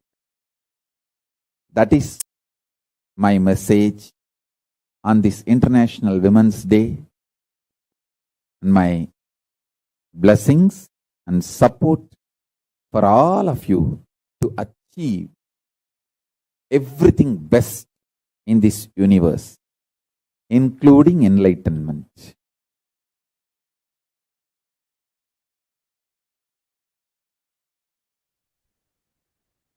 Great. You can see the way Swamiji has defined Hindu feminism. I'm sure just hearing to those words, it is simply energizing us with life positivity, and it really feels that a world can literally live this truth and end all the crimes against women. Please imagine, one in every third woman is experiencing sexual violence. It is something so terrible. And today we have speakers across the globe and who are here to share their first-hand experience. Someone who's been of all of these crimes against women, but how she is able to evolve herself into leadership positions today, and how she's able to empower and enrich the society today. So we will be having Ma Priya Prema and Ma Susan Davidson from Slovenia and Canada, respectively, who will be joining us in this show today. And it's going to be an amazing journey that they are going to share with all of us. And there are so much to learn and so much to feel inspired on just understanding how Swamiji is enriching and empowering each and every being. And as Swamiji has always shared, the whole Kailasa is built not by numbers. It is built as simple hard work. Each and every being is empowered by Swamiji, one being at a time, one person at a time. That's exactly how Swamiji has built this Kailasa, and that is what you'll be realizing just hearing to these amazing testimonials and journey of how Swamiji transformed their lives. So now we have Ma Priya Prema from Slovenia, who's here to share her journey. So Ma Priya Prema, before you get into the details, would like to invite you for the show, and it's such a pleasure to have you in the show today. And we'd like to share about your past. I mean, before coming to Kailasa, what were you doing, and what were your ideas about feminism, or what were your ideas about how a woman should hold herself before you met Swamiji? Yes, Nithyananda, thank you for inviting me, Pranapriya. Thank you so much. And first, before I start, let me first bow down in gratitude to my beloved Guru, the Supreme Pontiff of Hinduism, His Divine Holiness, Nithyananda Paramashivam, for molding me into what I am today. So, my journey as a woman, I never experienced what does it mean to feel powerful. From the moment I was born on, I felt I have to compete for my father's love. That was my core incompletion. And I felt I'm not lovable. I'm not enough. I'm not good enough. So when I was 3 or 4 years old, I experienced sexual abuse. It was from our family friends at the time. And that was the experience that basically put me into pieces as a female, as a child at that time. So even though I suppressed it, later on, of course, when I started completing, I realized how much I have suppressed it. Because when I remember the incident, I felt that it could not be true. To that level, I have suppressed it because I didn't want to accept that this was happening to me. And even though I suppressed it, from that point on, I had trouble identifying myself with my feminine side. Mm-hmm. So I felt that was my fault, right? I was supposed to prevent this from happening somehow. I didn't feel that was the fault of the abusers. I felt that was my own fault. I should prevent it. And basically the only thing that was keeping me as a feminine afloat, my feminine side afloat at that point was art. I remember when I was 9, I wrote my first poetry book, and I started sculpting and painting. So that was my expression at that time, how I was able to still keep myself in this, my feminine side alive, even though it was shattered. But over time, when I started, going to the primary school, that side of me was challenged and abused. I experienced a lot of bullying at school, and I realized at that point that I have to pretend to not be what I am. I have to be something else in order to cater to the needs of the society. I'm not accepted as I am. So, if I'm emotional, when I expressed my emotions, I'm not accepted. If I express myself as emotional, when I write poetry, if I express myself in that way, I'm not accepted. I'm being bullied for that.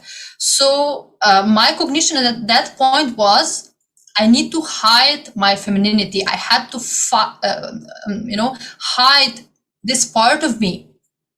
And instead, I began developing more my masculine side.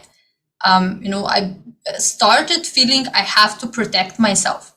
And at that time, also I learned that in order to prove myself, I have to compete with others. So by the time I was 11 years old, I developed psychology disturbances, and I fell into depression. Simply, I had episodes where I didn't want to engage with life anymore. It was just to that level that I didn't felt anymore that creation in me was turned off. So the only solution, of course, at that time the medical system knew was medication, right? So that is even today we see how they solve this kind of situations. And even though I was just 11 years old, they put me on medication. They said, no, this is, some psychology disturbances, so we have to heal it and so on. So the side effects of that made me feel even more powerless. So it didn't heal the root cause of it. So at the age of 15, when I was 15, my father died. And then, of course, everything collapsed for me even further, because when my father died, the part of me feeling I have still the hope that, I will be able to get attention from him, the hope that I will be able to be enough to reach so high that he will be able to love me and accept me. That was, of course, my cognition at that time. I felt when he died that was over. No more chance for that. So then opportunity presented itself. We were, my mother and I, at that point, were in a really tough financial situation. So when I was 15 years old, I started working, and a person approached me and basically offered me to enter into the entertainment industry. And after some struggles with myself, whether to do it or not, I decided to do it. And when I look back now, it is basically how I figured that the society will accept me. If I have the position in the society, if I have the fame, if I have that, then I will be finally accepted, right? But I ceased to live what I enjoyed.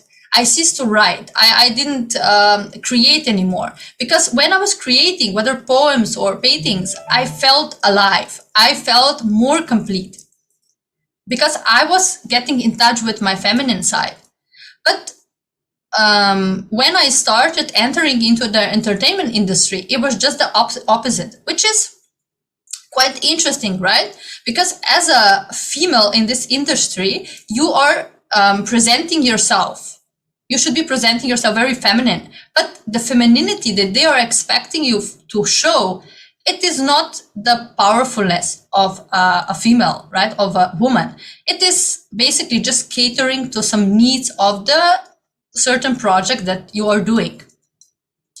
So as a model and actress, I was having external success, yes, but inside I was broken. I was shattered, empty. There was nothing there, no sign of powerfulness.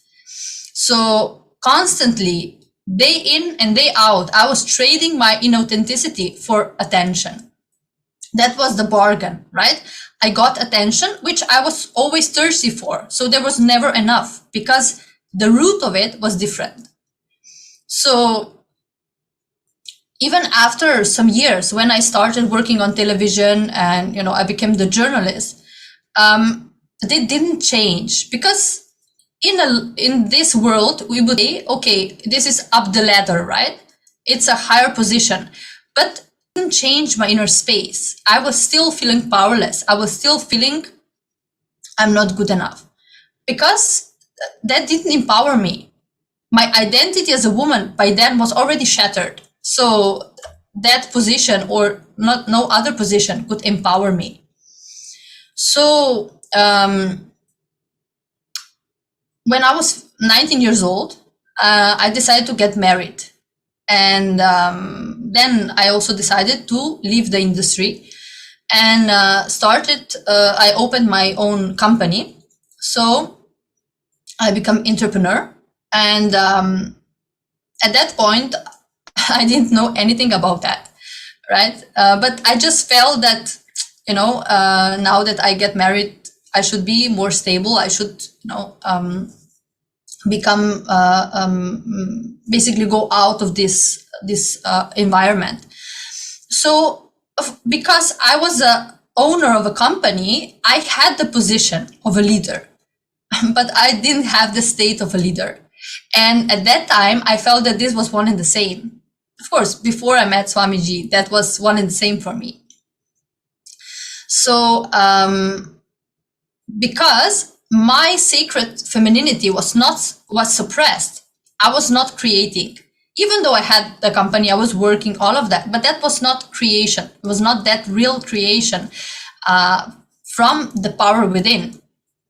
I was, everything that I was doing, everything that I started had a fragrance of destruction, the fragrance of failure, because that was how I experienced myself. So basically in this industry, exchanging powerlessness for powerlessness is what it is all about. Because the woman on one side exchanges her powerfulness, tension that she craves, and the man in turn exchanges his powerfulness for the position that he craves. So both end up robbed and exploited in the process and start competing with one another for the power, right? Instead of uniting.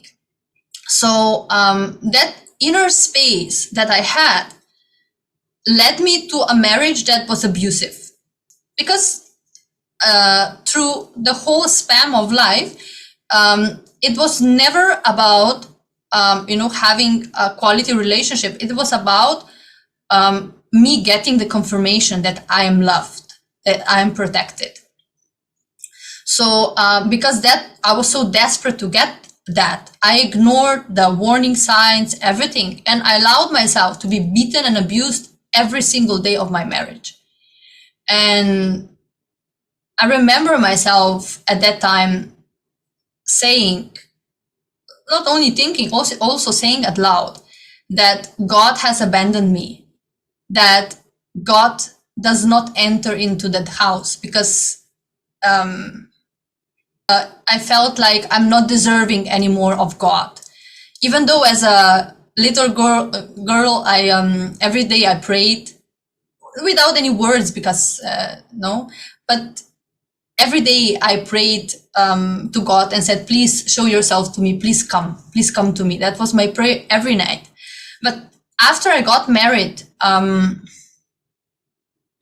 I simply ceased to believe that. I believe that I'm not worthy of that anymore. So after 4 years of the marriage, I finally left my husband. And even though I have left, I have come back several times because of my insecurities. So I left, yes, but what I was inside, the powerlessness, the insecurity was still there. So I came back many times. Then I finally left and got divorced. Because while I was coming back, I didn't think I deserved better. I felt I was not entitled to a better life. So after some years, I had some very severe car accident where I miraculously survived. And after that, I simply felt that, God was with me at that time, because I should have died in that car, but I didn't. I survived. So I started thinking, okay, so maybe, just maybe, God is still here for me. So he didn't abandon me. So I started seeking, I started feeling I have to get back to what I was. I have to somehow whole thing that happened in between. So in order to heal, it was a long process. And in order to heal, I started writing a book. I didn't even think of it as a book at that time. It was just, notes, basically. It helped me because that was what I was doing my whole life. Writing, that was my big love. So that was my way of healing and of expressing. And then when I started interacting with in groups, when I was visiting these groups for abused women and all of that, I started understanding that what I have to say matters. So my story, my experience matters because not all the women will abandon that marriage. Not all the women will get rid of it, right? Maybe they will remain in the marriage because of the kids or whatever it is, right? I didn't have kids. So for me, it might be easier, right? Or not, whatever. But women, a lot of the time, stay in the marriage, whether it is for children or for some other reason. And I understood from, the women that I was speaking with that I should, if I have that courage, I should speak openly about my experience. Because the notes that I made was very raw. That was a very raw expression. I didn't alter it at all. I shared everything. All the dirty details, I would say, of, from how I was bleeding, how everything was there. So I decided at that time, when I was listening to these women, I said, okay, so if I don't do it, if I don't say, then who will do it? Because in Slovenia, there was no manual, or there was no experience, direct experience of a woman who survived something like this. So I decided for me to go ahead with it. I decided to expose myself, and because of my exposure in media before, naturally that means also that I will be exposed media-wise. So I accepted that also, but I felt that was more important than anything else. So the book came out and became the manual for the abused women, and I was basically very honored that I was able to contribute something to the lives of any woman who goes through the same thing. So in this process of healing and raising myself, I might have been trying different spiritual techniques to empower me, but inside, even when I was writing this book, I was still a shattered little child who deeply believed that failure is what is destined for. So when I look back now at the book, right, when I'm reading now my book back, I see that was still the space. Now, from this space now, of course, I will write it differently. I would have taken the responsibility, even in the writing, for what I have decided to experience at that point. So it was, yes, Ma, sorry. Sorry. Priya Prema, I just wanted to make a note here. See, typically, somebody who has gone through such hardship right from young age, and then taking up a bold profession like modeling, out of the incompletion that, I need to really empower my masculine side, and then going through this very tough married life, and then saying that, okay, let me discover myself, and putting that story out so that brings the awareness. This is probably one of the typical scenarios of how a modern feminist or feminine activist, women activists would approach the situation. But what is the important aspect that you're bringing here today is, though you are doing all these things, though the things that you are doing is right, but it is all coming from the broken space where you still don't believe in yourself, but you have to put up with space, to keep you going as a mechanism, as a defense mechanism. But it is really Swamiji's teachings and all the initiations that is actually repairing the true being, when the whole repair mechanism is happening from inside, from within. Then you really discover yourself, right? The real alchemy, the process of realizing the divine within, the real alchemy happens in a much more powerful way, which is what today's women require, isn't it? Yes, Ma. See, it wasn't until I attended Paramashivam level 2 at that time. It was the beginning of the COVID, epidemic, that for the first time I realized, or I encountered myself with real feminism. That was the first time I even realized what it was. Right? Because when you speak about feminism here and there, it's completely different, right? And I was simply mesmerized by how with each word Swamiji was cherishing the Divine Mother. And I was reminded at that point of my true identity. I realized how much I have lost in all of this time. So the more I started living in the ecosystem of Kailasa, of course, all the initiations, satsangs, of course, the yoga, everything. The more I started living in ecosystem, the more I felt empowered. The restlessness that I felt inside just disappeared because I did not have to search my power outside anymore. It was just sitting in my inner space, right? Waiting for me to be awakened.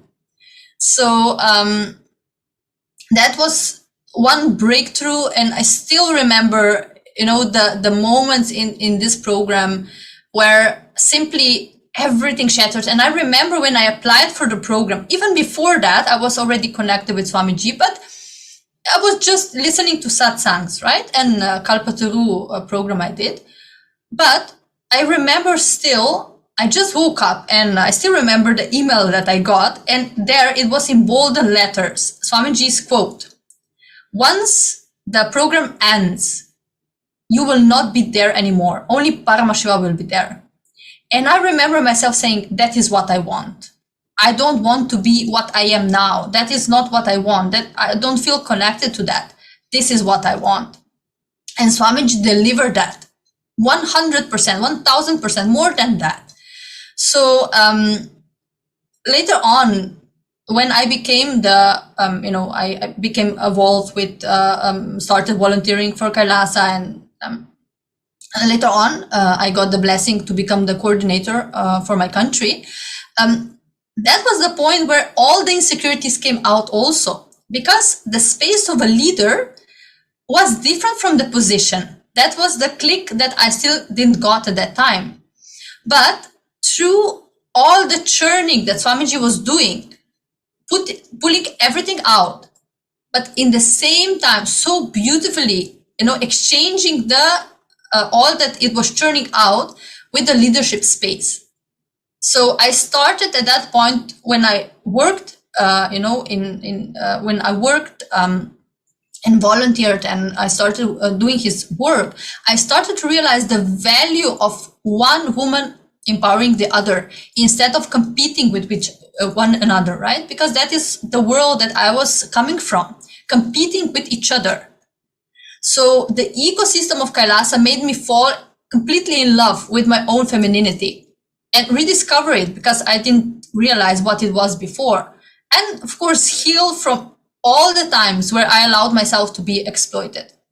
So before, I can say that I was chasing confirmation from outside through position, fame, right? Relationships. But no matter what heights I reached as a career woman, I was not able to be satisfied because my broken self was, still there intact. There was never satisfying enough. And even though I experienced all the extremes in life, whether it was, when my father died, me and my mother, went through the extreme poverty of being without electricity, water, all of that, and going to the heights of being a sales director of a big company and, having a luxurious life, tasting it. But all of these heights today, when I look back, neither of that impresses me now. Nothing is important because I'm not mesmerized by the world in whatever shape it presents itself, whether it is low or high, it doesn't matter. But what I'm utterly mesmerized by is by the love and compassion that Swamiji has showered me with, that I am utterly mesmerized with. And today, I know, of course, now it's different, but now I'm realizing, today I'm realizing how he guided my whole path, how even when I was not realizing everything, whatever I have experienced in my life has been a preparation for what I am today, for being here, sitting with you today. That was all a preparation. So when I realized that everything completed from the past, everything collapsed, I ceased to be a victim. I was not recognizing myself as a victim anymore. It became a celebration. Even, when I look back now at my ex-husband and all, the experiences that I had, even before that, I see it all as a lila, as a celebration, because it was all part of me being here. So when I realized that, it just the integrity and the stability and chastity that Swamiji awakened in me, it what became my power. That is my power today. So this is what I identify myself as a feminine, right? The stability to stand by what I have decided for, no matter what happens, no matter any external situation, and the integrity to do it constantly, to not, waver in whatever direction. So because I wanted that space to be transferred to others, I decided to take a path sannyas because I felt that that is really the ultimate way how I can, empower other women so that they can get this space also, so they can reawaken this power within also. And not only that Swamiji liberated me from all, thyroid, anxiety, all the heavy medication years, but ultimately, he gave me a new life. He gave me liberation from all my limited cognitions that I had about myself, from all the fake shyness that I have put on myself, or arrogance, inauthenticity. And he raised me to the space of a leader just by, I would say just, it's not just, right? But by awakening the divine feminine aspect in me. That was the most, powerful thing. And when I look back now at my life, how it was, just maybe if I just look back 3 years from here or 4 years, into the past, it just, there is no expression of gratitude that could match that. Whatever I say today, whatever I do today, even if, I don't know, it's just no expression of gratitude is enough. And there is no better way of giving back. Of course, I will never be able to give back. That is a fact. But the best way that I can contribute is by empowering other women and making them part of the Kailasa ecosystem. That has become my mission from Paramashivam level 2 on. It has become my mission. It has become the reason why I live. So, because I strongly believe that only through the reviving and remembering the Vedic feminism, we can bring justice to what humanity has lost by suppressing the cosmic mother in each woman. So, because it is not just, that is not only a problem, we say feminism, also that is only for females. No, that is a problem for all the humanity. Because all the wars that we're watching today, everything, if we just take the example of the Ukraine war, right? If a man leader has at home a chaste, powerful woman who is, supportive, it's simply the man will learn from her how to be a good leader, how to be a compassionate leader, how to create and not destruct, how to not play power games, but instead create a better future for his people. So here we are seeing this example. If real Hindu feminism is awakened again in women, then also all the men will be awakened to a better leadership or whatever they're doing in their lives. So, I'm really. Priyaprem, I just wanted to jump in and add here. Firstly, we'd like to say that it is an incredible journey, what you're saying. Somebody who has gone through so much of baggage in the past, and that is something not very easy to let go of, to how Swamiji has made you feel that you have to enrich, you have to share the science with thousands of people.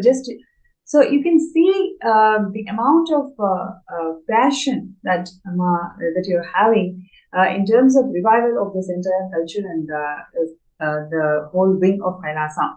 I think one of the things that you also mentioned about the various initiatives of Kailasa and how literally it helped you towards manifesting what you want in life. So one thing, especially for there, Kailasa promises the right to quality of education. Every single person who is born, they have right to know that right to utilize service, which is here in this case it is TTS. So really, if you look into all the things that we have been discussing in a personal level, it's more of for each of the tasks, it just goes into a worm. Like there's no way how we can come out of it.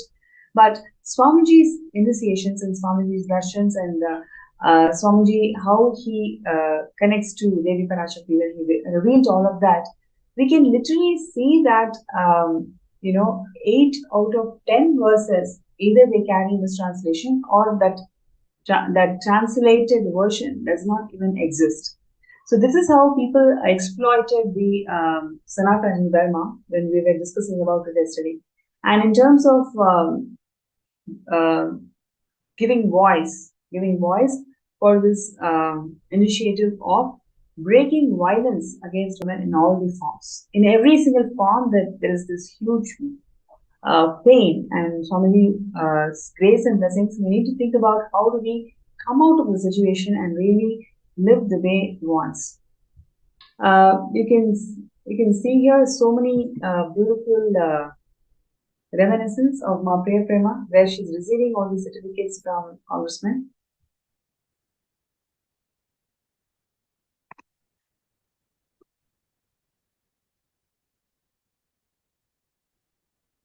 Ma Priyaprema, am I audible? Yes, ma. Yeah. So I was just checking with you, like how do you feel this whole movement of Kailasa is instrumental in your transformation at an individual level, and also you want to extend this for all the positive intentions also. Yes. So I would say that there is no leader in this world who is empowering women as Swamiji is doing. There was never that kind of a leader, and it is not. Really, it is just something incredible that every single time I hear when Swamiji is speaking about feminism, about women, it's just something that is very, very emotional. It touches my inner space very much. And the inner power that I got by being a part of Kailasa ecosystem, it can never be taken away by any external or internal force. And my decision to stand by Bhagwan in this revival cannot be shaken by any of my human attributes. So I would say that here, the most important thing, the crucial time is now, right? Our role in society is very crucial in this time. And how his love and patience nurtured my inner space in such a way that I'm now able to represent Kailasa, like you said, right, in front of the, president and ministers and mayors. That was never possible for me before. How I recognize it, that would never be possible before, because I would be shattered just at the thinking of it, right? But I know very well that it is not I am doing that. It is who is manifesting through me. So it is his extreme compassion making sure to raise me up to my highest possibility that I never dreamed of before. So to any woman out there, if you feel you're not heard, you're not respected, if you feel you're not free to express yourself fully, then please join Kailasa. Become the founding mother of Kailasa. That will not be only a blessing for yourself. It will be a blessing for many generations to come. So that is my humble request to all of you. Think.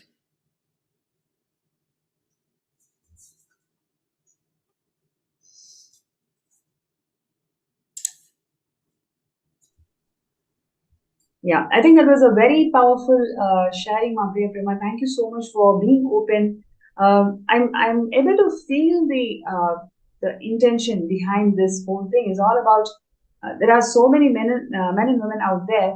Every time they hear the story, they hear the story of coming back. They heard the story of yes, you can do it. That's exactly when Swamiji graces you and gives you that intelligence to come out of it. So we all need to move small toys, and Swamiji is going to move planets for all of us. Just really allowing this Mahavakya, this entire thing into all the times, like food or truck delivery, whatever it is. Whenever we send people as our representatives, really ensuring that they have the kumkum, they have the earrings, they want to put the nose rings. So there are several things that's been blessed by Swamiji over the years. So let's take this now at the moment and start pinning down all the different Akashic wickets. And one thing which I also wanted to share with all of you is the immense contribution of Swamiji in terms of evolving the rural development of women.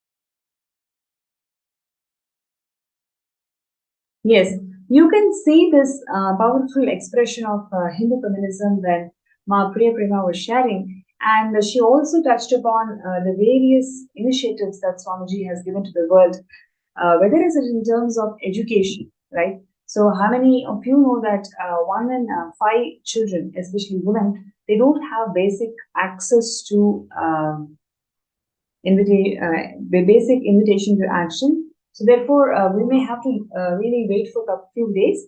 And once the blessings has come through, we will definitely work on presenting a case study where we can literally eradicate the violence against women in every single diaspora. And here, what you're seeing is the indigenous women. especially they are liaising with the Sri Kailasa United Nations for Indigenous Women. So they are liaising with a couple of more people who you feel that they should be on board. And the next is the Aboriginal and traditional agriculture of Hindus hails from India itself. That is why it's like extremely fertile and extremely active. Everything that is needed, it's already there. We just need to take it forward. So that's amazing.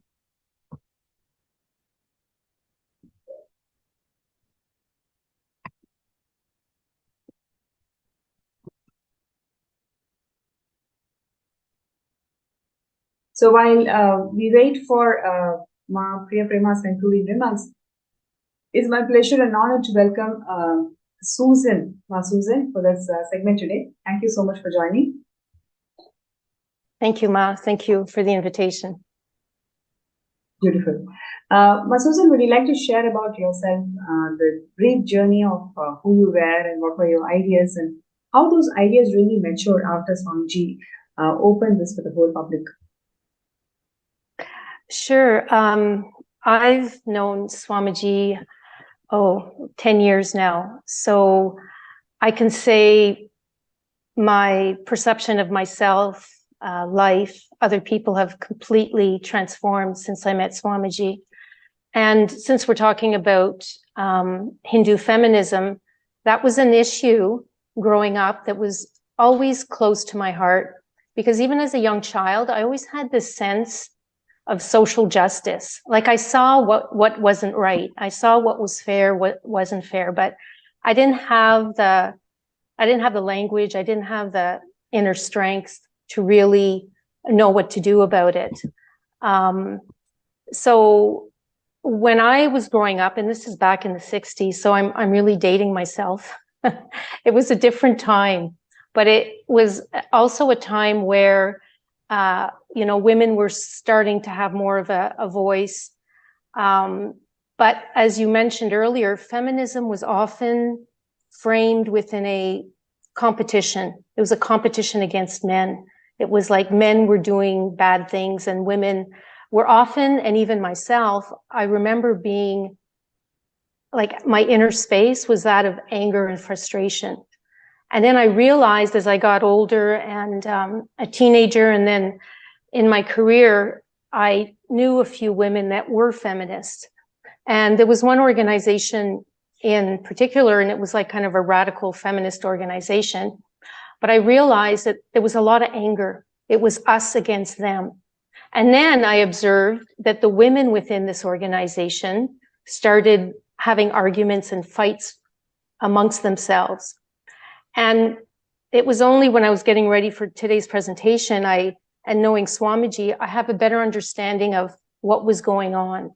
And what Swamiji did for me and is doing for the world is really transforming that inner space. So do we have an inner space of powerlessness, of anger, of frustration, of unfairness? And we just have to turn on the news today to be overwhelmed with frustration and anger at what's happening. But that is not going to help me. That's not going to help you, and that's not going to help the world. So Hinduism has provided me with like that open architecture, that deep healing energy, a shift in cognition, a shift in my inner space where it's no longer a battle. And the violence, when we talk about, violence against women, to be honest, what I was holding on to most of my life was violence against me. And it was Swamiji that puts up very passion, that mirror. And so what am I like? How do I get out of my own way? How do I move away from those powerless cognitions? How do I move away from my self-destructive patterns? How do I move away from, like growing up, I just wanted to be we call them a wallflower. I just wanted to kind of blend in the background. I didn't want to stand out. And I had this real fear of speaking in class when I grew up. That didn't go away. There was a real fear of public speaking. And then through Swamiji, I found out oh my God, that's one of my uniqueness. That's my unique manifestation of the divine feminine, is to be able to express myself and to be able to help others discover that innate feminine, divine feminine energy. And what is that? That's the nurturer. That's the cosmic mother. That's the ability to love yourself and to heal yourself. And then once I was able to do that, then I'm able to be of service to others. So in my life right now, I think one thing that's really a major shift for me is, you know, I'm in my 60s. I have 40 years of work before I retired. Well, I guess sort of retired. And because of Swamiji, I'm, you know, in the process of launching a business. So even after 40 years of work, I realized that my real career has yet to start. And like everyone else, I bought into the ideals of conventional society. Sold to me my whole life, and I was really, really looking forward to it. And some of you might relate to this, was like the Freedom 55. It was like a massive marketing campaign. It was all about early retirement, if you can retire between 55 and 60. And, you know, we did everything that was expected of us. You know, we worked hard, we went to careers, we had the family, we had the house, we had the t-shirt, you know, you ticky box everything. And then you're like, okay, I do all that. I work really hard. It's kind of drudgery. And then I get to retire. And it was like, oh, I get to, you know, run on the beach with my husband, just like in the advertisement, you know, and you've got the wind in your hair and everything's lovely. However, reality is something different. And I noticed that for a lot of people, retirement really translated into becoming, you know, fat, frumpy, and frustrated. And so instead of retiring, I'm going to start a business. And I'm going to start a business that the underpinning is all about enriching, unconditional love, nurturing, and really sharing with the world Swamiji's teaching and Hinduism. Otherwise, like I too, without Swamiji, it's really, really clear in my mind, I would be doing what everyone else was doing. And I might have been on the fast track to being, you know, fat, frumpy, and frustrated myself. But with Swamiji, that's not going to happen. And that's not, like, retirement is not for Hindus. And Swamiji is very clear about that. He says, you know, if you retire or you're just waiting to die, you know, you're just putting in time.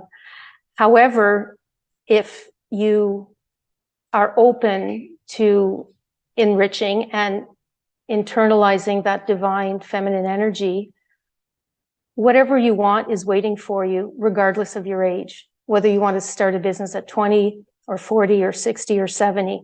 And so what does that give you within the context that I'm living and within the inner space that Swamiji has provided is freedom. That's really freedom, is to be able to manifest what I want. And what do I want? I want to have high energy. I want to feel fulfilled. And I realized rather quickly with Swamiji that fulfillment is enriching others, is being of service to others. And so at one point in my career, and that kind of coincided when I met Swamiji, is I completely shifted my career. I had a very corporate job and I was, you know, applying for all these jobs, getting promotions. And I was working in areas that, you know, were less and less interesting. So I went back to school and I decided to go in more of a, you know, supporting people in mediation and coaching and ombudsman services. So when I went, after I came back from Swamiji's programs, I just had this strong cognition that my purpose in life is to help others. So step by step, even though many people told me you can't get there from there. Oh, you can't, you know, get this job without 5 years experience. I ignored all that. I just kept taking one step at a time, and I ended up in my ideal job. And then there were other positions that were opening up, and a lot of my colleagues were getting higher and higher positions up the corporate ladder. And with Swamiji's guidance, I decided that's not for me. I don't mind managing, but I also want to maintain and keep seeing clients. And I also want to build a team where I can support them and give them all the training and support they need to be the best practitioners. I would have never had that cognition. I would have just retired like everyone else, and also managed my stress like everyone else. And what do I mean by that is, living in North America, you work your week and you're kind of like a weekend warrior. You can't wait for that Thursday night, Friday night, and the weekend. It's like you live for the weekend. And what do you do to unwind? Well, you might have a few beers, you might have a glass of wine. And then with COVID, we all know that the incidence of whether it's alcohol abuse or pharmaceuticals or drugs is just going through the roof, creating more and more depression. And depression actually was something that I experienced, but not in a obvious way. It was more the depression of success. Before I met Swamiji, as I mentioned, I had everything that life or my family, society expected. I had the education, I had the job, I had the family. Something was missing. And that was the depression of success, is you do everything that you think you need to do. You do everything that you think is right. But at the end, it's shallow. At the end, something is missing. And for me, what was missing is really discovering who I really was and dropping everything that didn't serve me. So there was a lot of anger, a lot of frustration, a lot of fear. And so through Swamiji's inner awakenings, through the yoga, through the meditation, through the detox, like Nirahara Samyama, I've been struggling a little more with that lately, but in the last 10 years, I think I did Nirahara Samyama at least 14 times successfully. So when you detox the body, it's like you also detox the mind, and you create this space of really, really high energy. And I think this is what society needs now. This is what women need, and this is what men need as well. Because that Hindu feminism, that nurturing energy, is not just for women, it's for men. Men have it too. I think society and men might have a more difficult time because of social pressures of suppressing that. But Swamiji tells us that we can easily nurture that divine feminine. In the morning, waking up, for example, and having the intention of, let me radiate a nurturing attitude. Let me enrich my friends, my family. Let me have the context, that inner context of enriching others when I do the steps to start my business. And that intention is really powerful. The other way of connecting with that Devi energy is just nurturing, whether you're raising children or helping the elderly or taking care of animals. All that is nurturing. All that gives you a different experience. For me, honestly, without Swamiji's initiations and blessings and eternal patience, I would have been where I was 10, 12 years from now. Whereas right now, I can see that, I have another, 20, 30 years of work in me, but not work drudgery, not work I have to do it, but from a space of, let me express that Devi energy. Let me express my uniqueness, because we all have a gift. It's all there. And I'm fortunate enough to have had that support, that real support, and a completely different understanding of feminism. Feminism not based on competition, not based on anger or violence against anybody, but a real powerful space and a powerful cognition. And that is very much what the world needs today. And it's one person at a time, one decision at a time, one day at a time. So yeah, it's been a remarkable journey.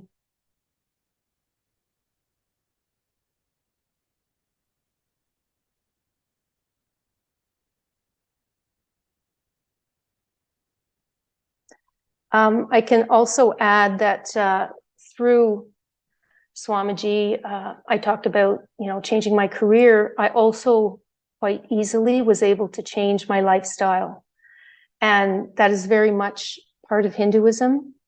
And stopping the violence, because violence is not, we think of it, someone hitting you, but it's the psychological, it's the words that you tell yourself and others. And it's also the food that you eat. So I became vegan. And I dropped, it's been a long, long time since I've had anything to drink. There's no recreational drugs. It's a completely different way of eating and being. And I never missed the old way. I never missed, people going out and going to the pub. And it took a while because people were always saying, oh, you're not drinking. And it actually would upset some people that I wasn't partaking. But for me, I've never looked back. And talking about having, a beautiful inner space and energy, taking away all these toxins was really, really important for me. And it's nothing I miss at all.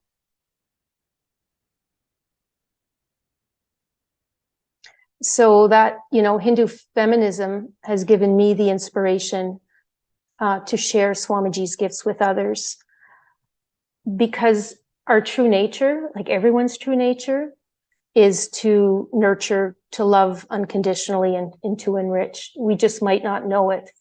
Whereas pre-Swamiji, I was way more focused on myself and way more focused, let's say, just me and my family.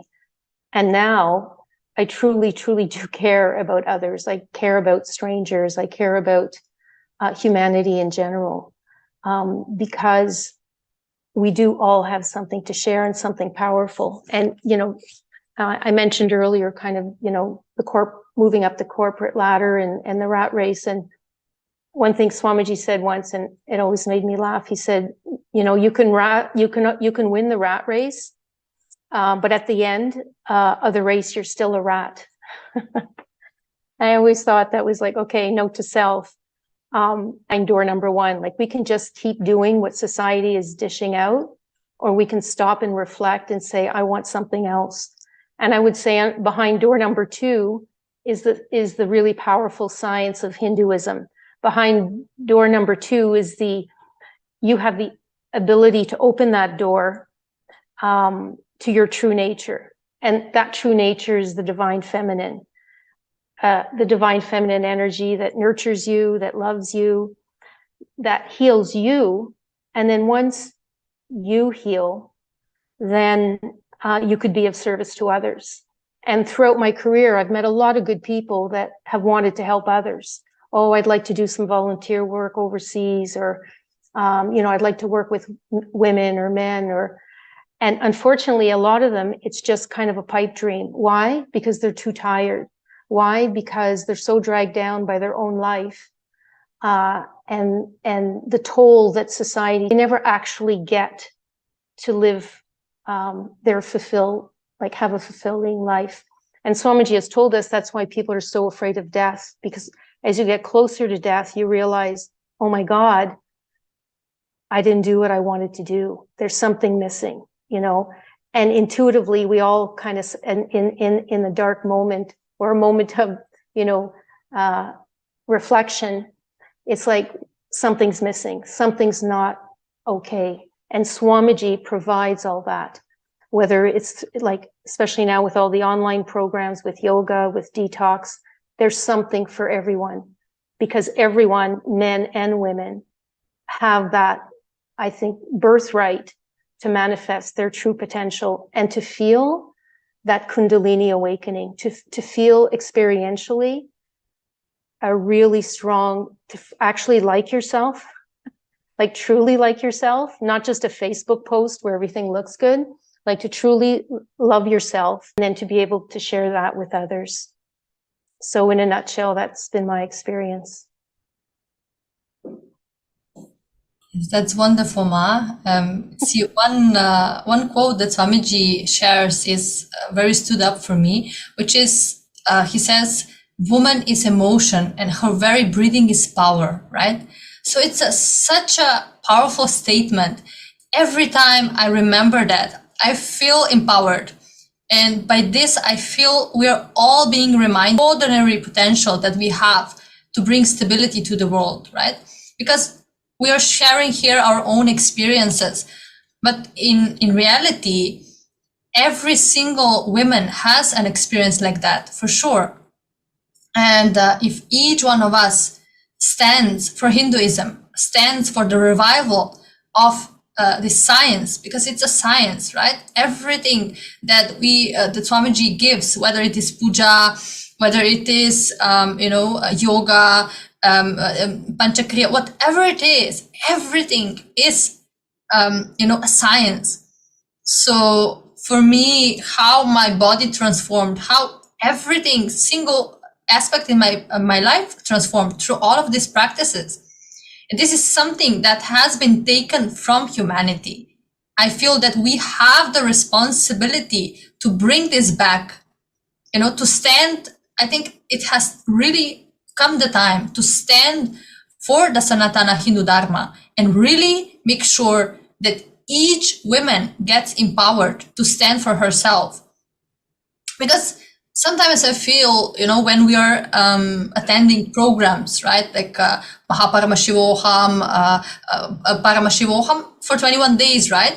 So if you're a mother, you have children, sometimes as a woman, you feel maybe, guilty, right? Or, I'm spending all of this time in a program, but my family is not taken care of. But in reality, there is the most compassionate thing that you can do, because, that is how we empower also our own families. So, yes. Yes, very much so. And you bring up a good point, because often we'll say, well, especially as women, like, okay, well, I've got this to do. Other people are counting on me, and you get pressure often from family and friends. And I went through that, even when I changed my lifestyle. And I told one of my sister, I said that, I'm not drinking. I haven't drank anything in a year. She burst out laughing and said, oh, it's only a matter of time.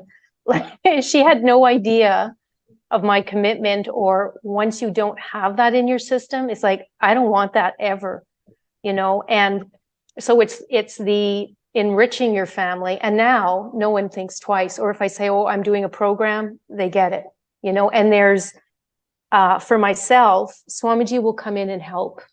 Like, if you have a barrier, it's like, oh, my husband's not supportive, my kids are not supportive. I have friends or family that say, negative things about Swamiji. If you have the intention, if in your heart of hearts that you just connect with yourself and say, okay, what is it that I want? I want to feel peace. I want to feel good about myself. I want to make a difference for me and others. And you're just sincere in that intention, and connect with Swamiji. Just look at his picture. Even if you feel, well, I don't really know this fellow very much, he's new to me, just connect in whatever way works for you, and you will see. You will see how things shift for you. It has to shift, and it's shifted for me so many times. And being a bit, as they say, longer in the tooth, I had a whole lifetime to complete. It's like a major excavation, but it was worth it.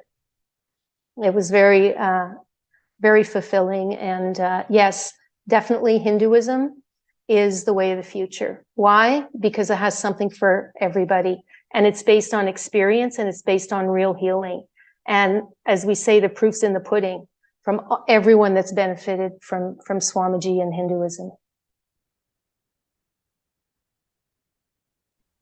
Yes, and what we are seeing today is the story of Two beautiful women who have gone through huge things in life, but how they're able to empower themselves by teachings, and how Swamiji has really shifted them from within and gave a complete new perspective, new dimension, and how they've evolved themselves in different leadership positions in life today. The value of Hindu feminism, that what we are seeking today, is something so phenomenal, and there are huge number of contributions that Swamiji has done to empower feminine consciousness. Some of them.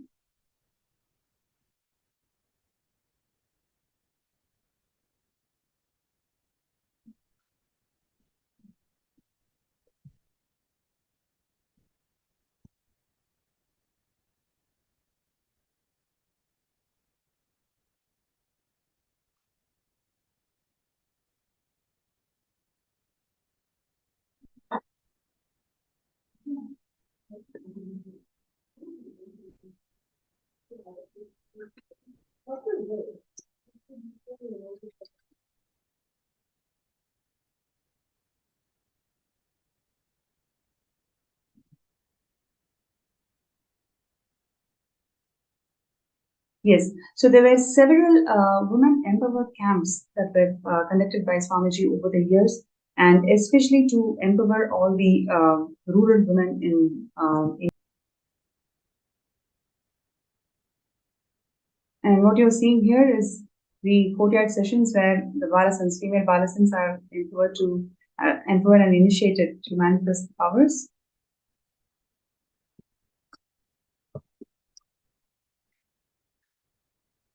Empowering women in the field of arts, where whether it is dance or music or every other form of arts, how Swamiji has empowered the feminine consciousness to express fully. And we also have here the 108 women empowerment centers that Swamiji had inaugurated back in 2008 itself.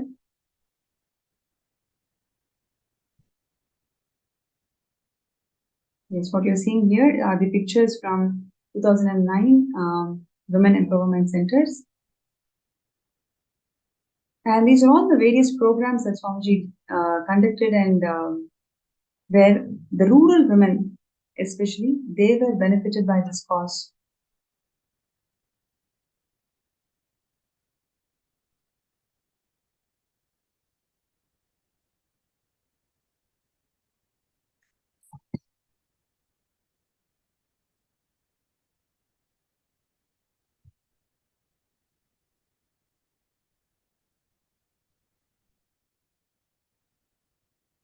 Yes, and these are all the different medical camps that Swamiji conducted over the years to help and benefit the health of the rural women.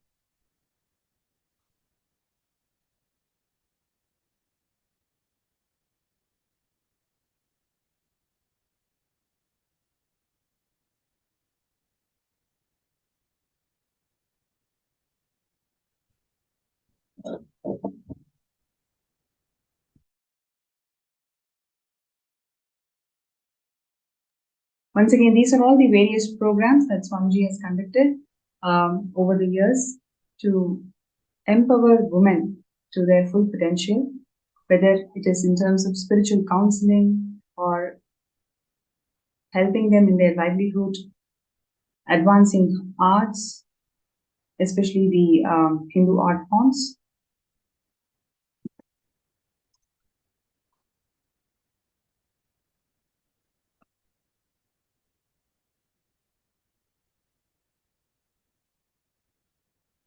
And the agriculture, even the Sovereign Order of Kailasa, Swamiji had inspired all of them to even learn agriculture.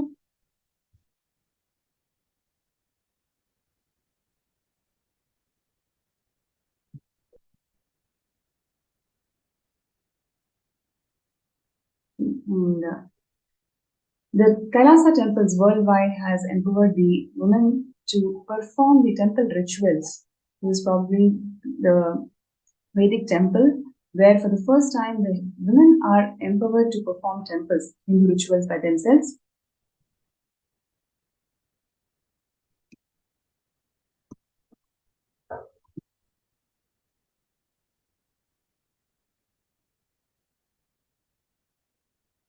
And what you're seeing here is the arts, Hindu arts, where Swamiji has empowered the women to perform the Uttamottama Seva to one and all.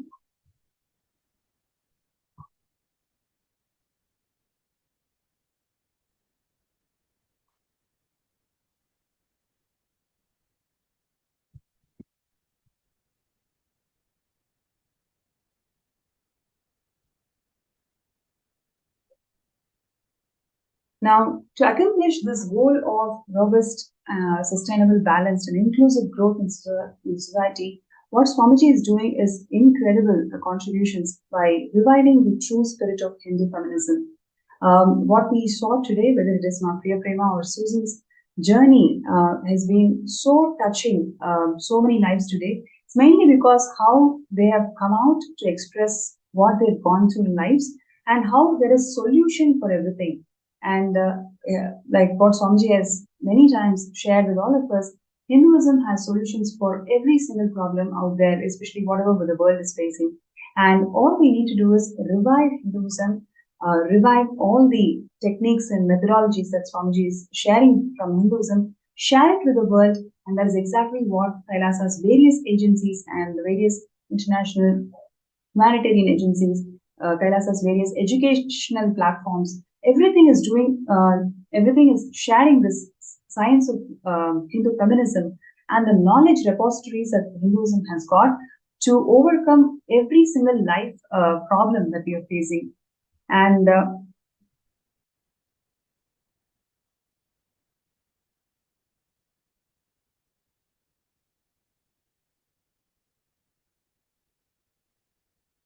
I'm just looking through the comments in various platforms.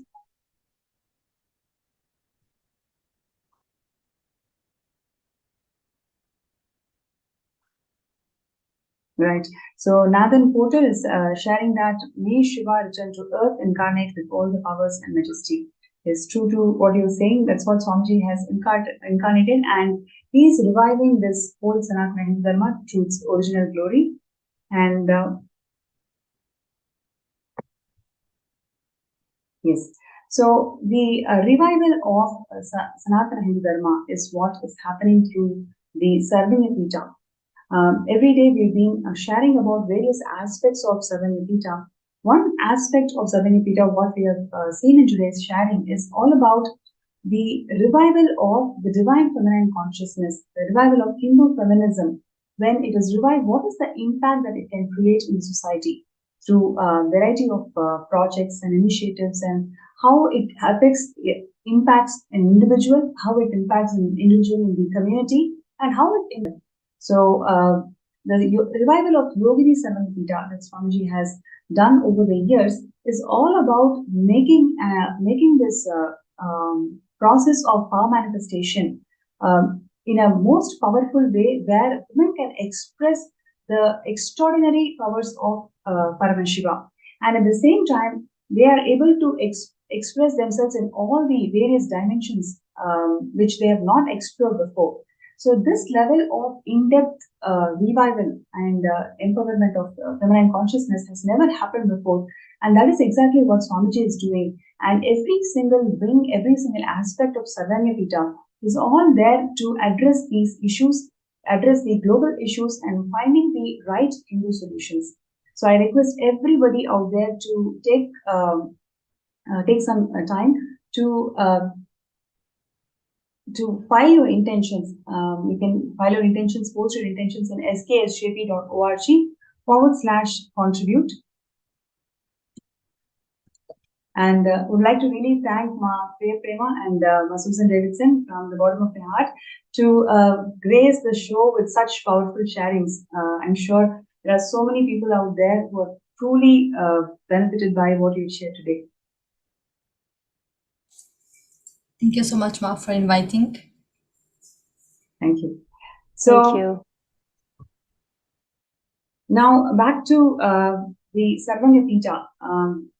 Avatar has descended to this planet Earth to revive the Sanatana Hindu Dharma to its original glory. Every day we've been seeing different aspects, different problems that the current world is facing, and how Swamiji has solved these problems, or in fact, made these problems redundant, gave a complete new perspective to the problem that we are facing today by again and again presenting the right solutions, user-friendly solutions from Hinduism. This revival of Hinduism and presenting the right user-friendly solutions from Hinduism to the world is what one of the most important aspects of Sarvayapita. If you feel that yes, this is something to the world, especially when 3 women are experiencing the gender violence today, what is the way out? What is the way how we can empower ourselves and to find a society which is all inclusive, which is all inclusive and cooperative, and where the gender justice and gender equality is the norm of the society. Kailasa is a solution. Kailasa is really the solution where you can experience the true Hindu feminism, where it is not about competing with women. It is about expressing the uniqueness of who you are and what you do. So, would like to request all the viewers out there to take a few minutes and file your intentions. You can post your intentions in sksjp.org/contribute.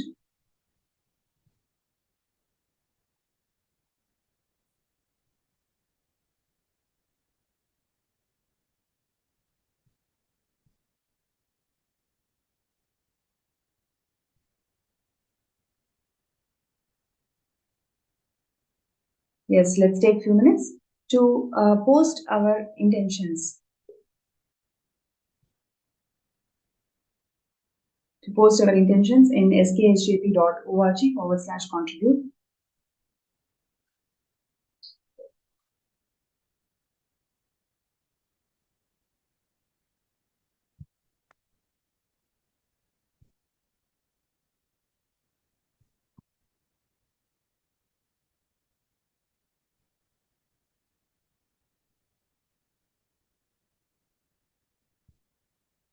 Right, and also all the viewers, whoever would like to request for a third eye scan for you to manifest the Sarvanyapita, you can post your interest to get scanned.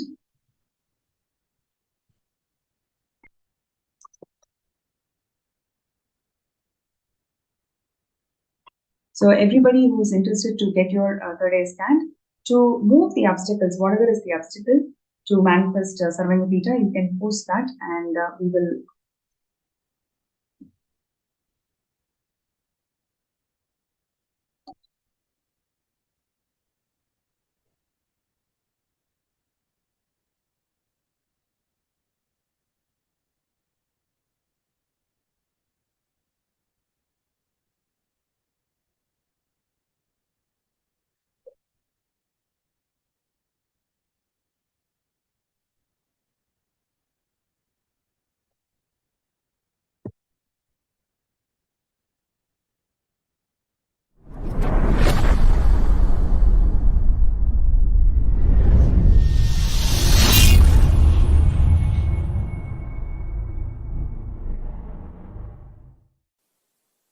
All of you spend little time, study what is your secret coding of the software which is coordinating your body, which is keeping you alive. Understand? I want all of you to know, you can scan your body consciously and scan others' body consciously. It is simply possible. Just little unclutching you need. Practice little unclutching. That's all. That is all. That is all you need. This Pachapatni Vratam, I am planning. You will be having it for 28 days. That will help you intensely to discover the secret software coding with which you operate, you keep your organism alive. If you know that secret code, you can remove all the viruses and all the diseases, disorders. Live forever as long as you want. Understand?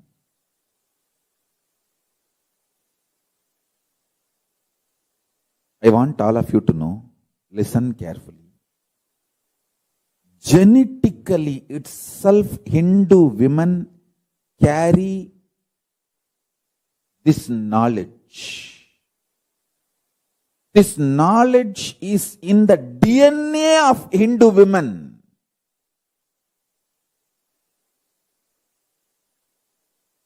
Hindu women are the best to make a stable family. Whether as head of the family or a sannyasi, nun, Hindu women are the best.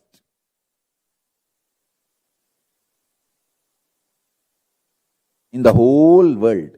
Go to the statistics. I am not making blah blah statements. Go to the statistics. Hindu origin, Hindu heritage women. See the diverse rate.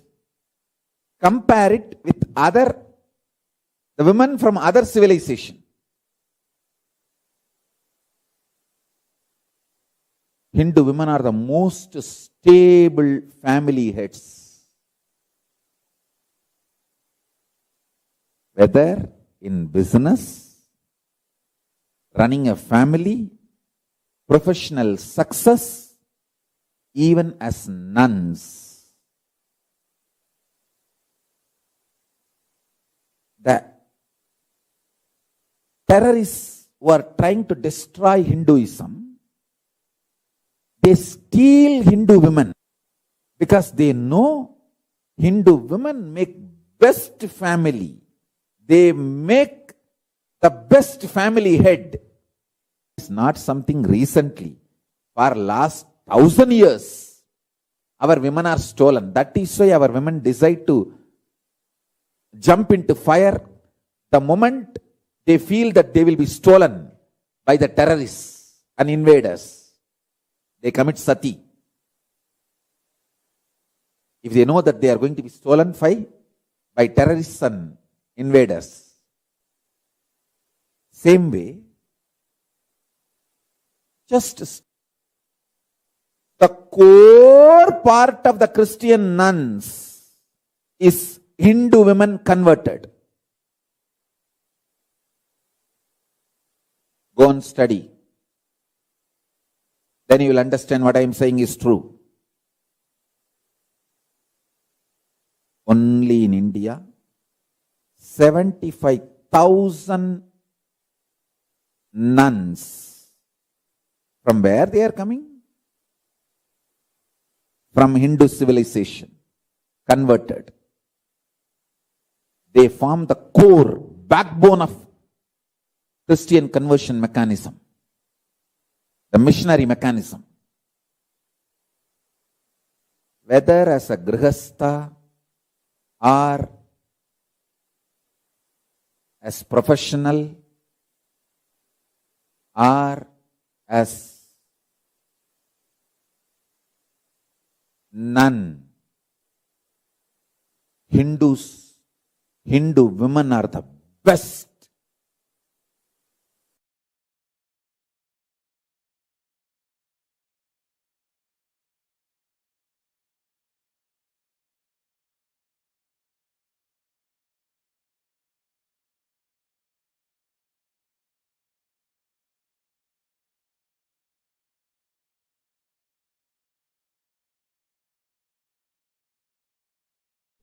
Yes, I'm just looking into the comments.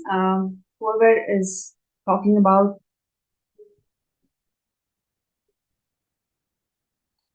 the Hindu feminism segment, thank you so much for the guest speakers who came and shared their valuable life journey.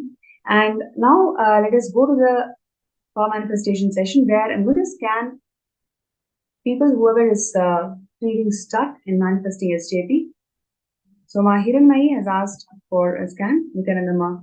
So let us please sit straight, chant Mahavakya.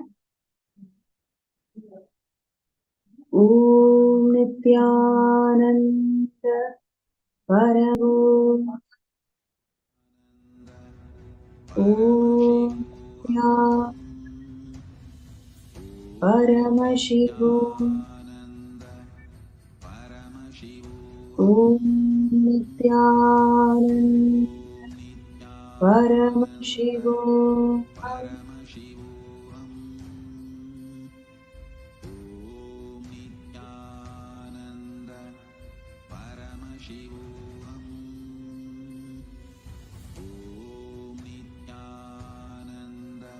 Hiranmayi,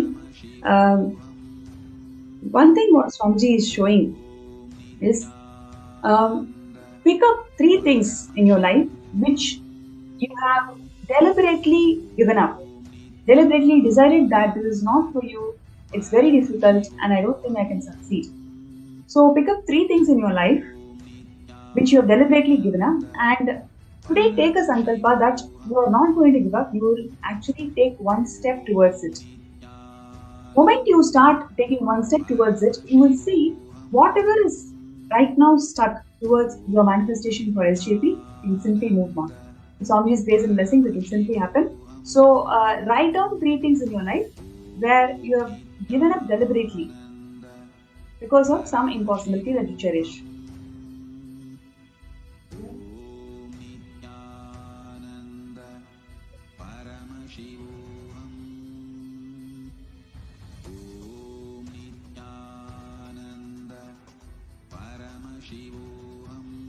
So I request anybody else, whoever is requesting for a third eye scan, you can post that in the MPSN group or in the YouTube live chat.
Yes.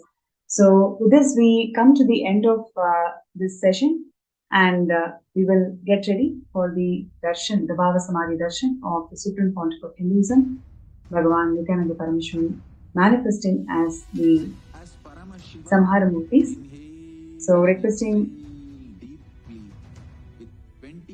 all the participants and viewers to get ready for the Darshan. Visualize, meditate, connect with him. He is a living, alive being.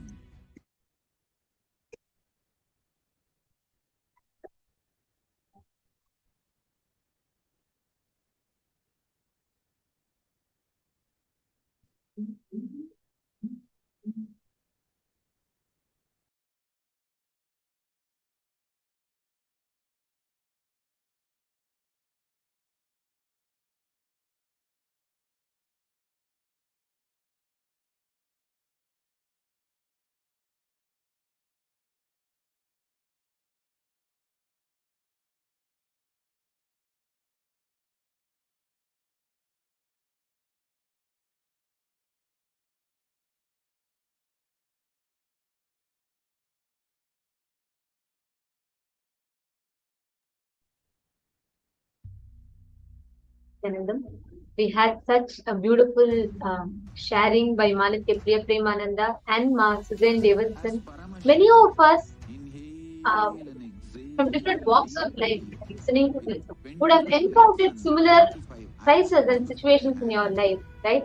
It was not actually when I was listening to Ma Priya Prema and Ma Suzanne Davidson, both of them share the different perspectives of how being with Swamiji empowered them as a woman, right? They're different in the different facets of their life. And I just remembered how so many people, I have seen so many, I have heard from so many people who have experienced, who were from different walks of life, who have experienced phenomenal healing and empowerment after coming to Swamiji. Here, I can see so many of you. I have heard from Jyoti Konda. I've heard from so many of you that are here right now. So, I request each of you to share. How many of you sitting here, when you listen to this, when you listen to the sharing from Priya Prema and from Suzanne Davidson, how many of you felt, oh my God, yes, after I met Swamiji, I never would have ever cognized myself like this if not for Swamiji. I would have never understood what feminism or what empowerment is all about if not for Swamiji. It's not, this question is not just limited to women, it's also for men, everyone that I hear, everyone that I hear. So I request all of you to share with us, how have you felt empowered after you met Swamiji? What did you feel as, the strength or the empowerment that happened in your inner space after you met Swamiji? Because many times the cultural upbringing that we have, the societal upbringing that we have, feeds us into with multiple of these ideas, be it related to gender, be it the all the pressure that society adds us about gender, about being whichever, right? There's so much of pressure. You have to be a certain way, and we're all stereotyped. Genders are stereotyped, and a lot of this, many of us face. It can be because of your religious identity, your cultural identity, your gender-based identity, or your belief. It can be any of this, but many of us have multiple times faced this in our lives. So I request every one of you here that are sitting with us to take a few minutes and let us know on Facebook. Please go ahead and post on Facebook which aspect have you felt empowered after meeting Swamiji. Ma Sukrendrananda, Ma Swatantra, Ma Jalandhara Sthitananda, Ma Devika Rani Rapatam, Ma Zeng Shuyon, and Ma Sadashiva Yogini, Ma Nitya Naresha. I request everyone here, Ma Dulchati and Ma Yoga Malar. I request everyone, Ma Sally Chen, Besant Tekeste, Ma Brahmanyana, Ma Margarita, Ma Hilde Jararet, and Ma Abha Sharma. Wow, there's a lot of you that are sitting here. Rahul Aswani here. So I request all of you to take next few minutes. Please post on Facebook which aspect did you feel is unique. Your introduction about understanding what is gender equality, or understanding about the how in multiple times where the society has conditioned you a certain way, how after meeting Swamiji you felt empowered and you were able to break that path, you were able to tread that path into a completely successful and healed aspect of yourself. I request every one of you to share this. I'm sure everyone here has a story to tell. Everyone here, like what we heard beautifully from Ma Priya Prema or Ma Suzanne Davidson, I'm sure everyone here has. Actually, it's very concerning that despite of the centuries, I would say, of different types of empowerment being done, right? Like earlier when it was Sanatana Hindu Dharma, all the kingdoms, the basic nations were thriving. And at that time, having women where women were worshipped. Even in our scriptures, it very clearly says how it is valuable and right. So at that time, the way how women were, how women were respected was completely different to now. How, despite all progress in recent years, women still face many barriers to empowerment. These can include discrimination, lack of access to education, healthcare, cultural norms that limit women's growth and opportunities. And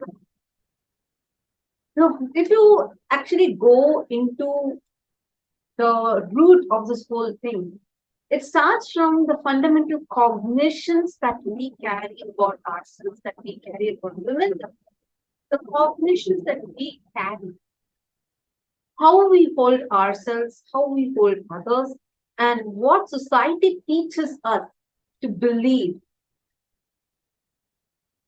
The mentality needs to be completely transformed. Very beautifully, Swamiji has explained, saying how it is not about equal opportunity alone. It's not about, okay, say that, okay, I'm being a woman, that this. That alone is not the thing of a real empowerment.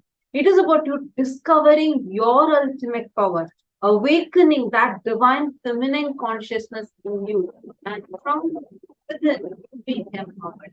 And you have the ability to progress in your life, take decisions in your life, have the ability to handle, digest things in your life, and build yourself strong, powerful. Actually, that's it. It's very beautiful. Shastra Pramana from Manusmriti, where the verse beautifully says, Yatra Narya Supujyante Ramantre Tatra Devataha, Yatrastu Na Pujyante Sarvas Tatra Phala Kriyaha. It says, where women are honored, divinity blossoms there. Wherever women are dishonored, all action, no matter what, how noble it may be, remains unfruitful. It is not just about women, or it's not just about the what we understand as women empowerment. It's about the whole gender barrier being completely broken, and how it completely changes the very ecosystem around us is entirely different. And it is only with Swamiji here we get that extremely beautiful space around us. Actually, if you see, right, the kind of trauma and the emotional abuse that women go through, actually not just women, anyone in this gender discrimination, people that are this gender discrimination go through, whether the kind of trauma or the abuse, physical and mental health issues that arise as a result of these abuse.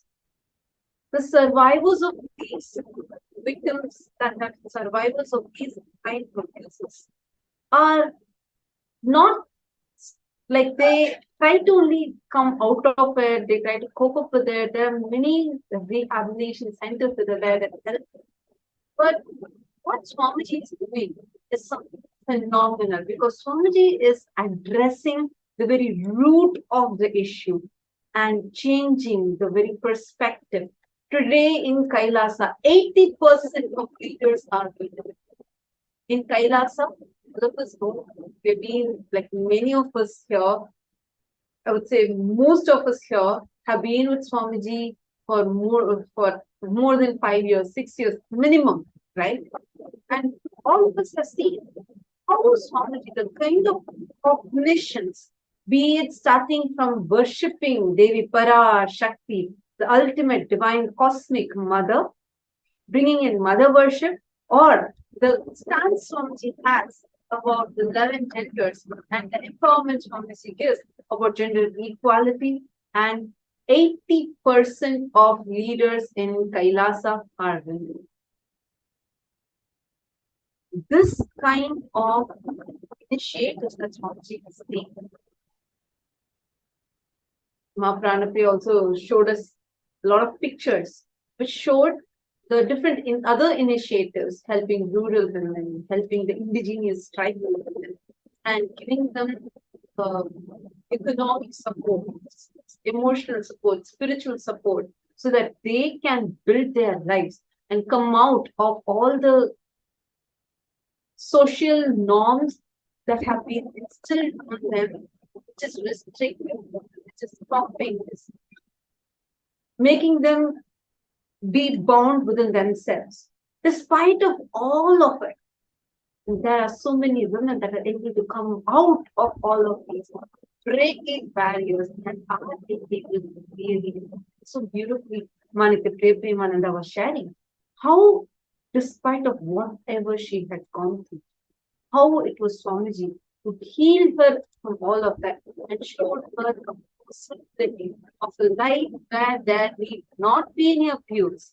Swamiji gives us the most powerful cognition that you can never be violated. Today, if you become part of the Maha Kailasa, you will see how just by you becoming a part of it, you are saving many, many, many women's lives.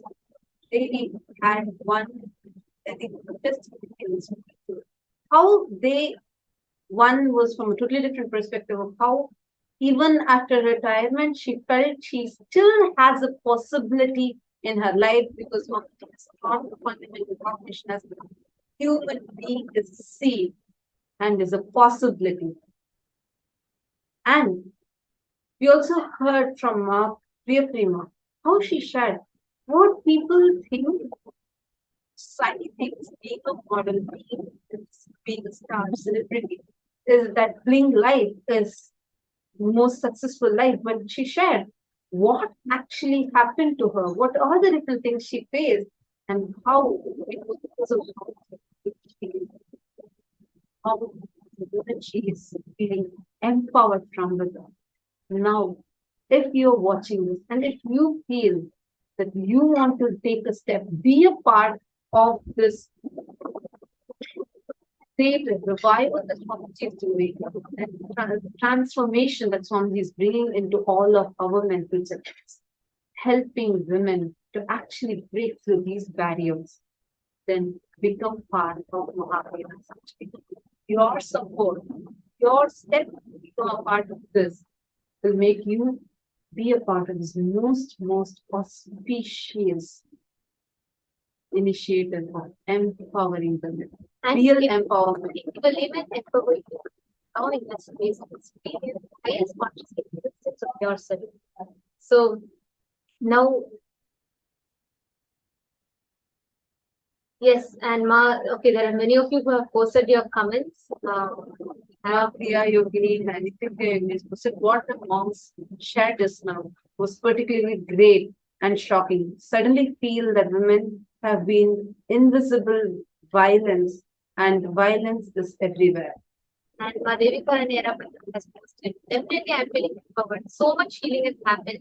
I received so much right knowledge about life from sessions. I love myself and others, giving me confidence to face myself and the world. Thank you, Bhagwan and Sangha. Absolutely, if not for Swamiji, world would have never ever gotten this sign.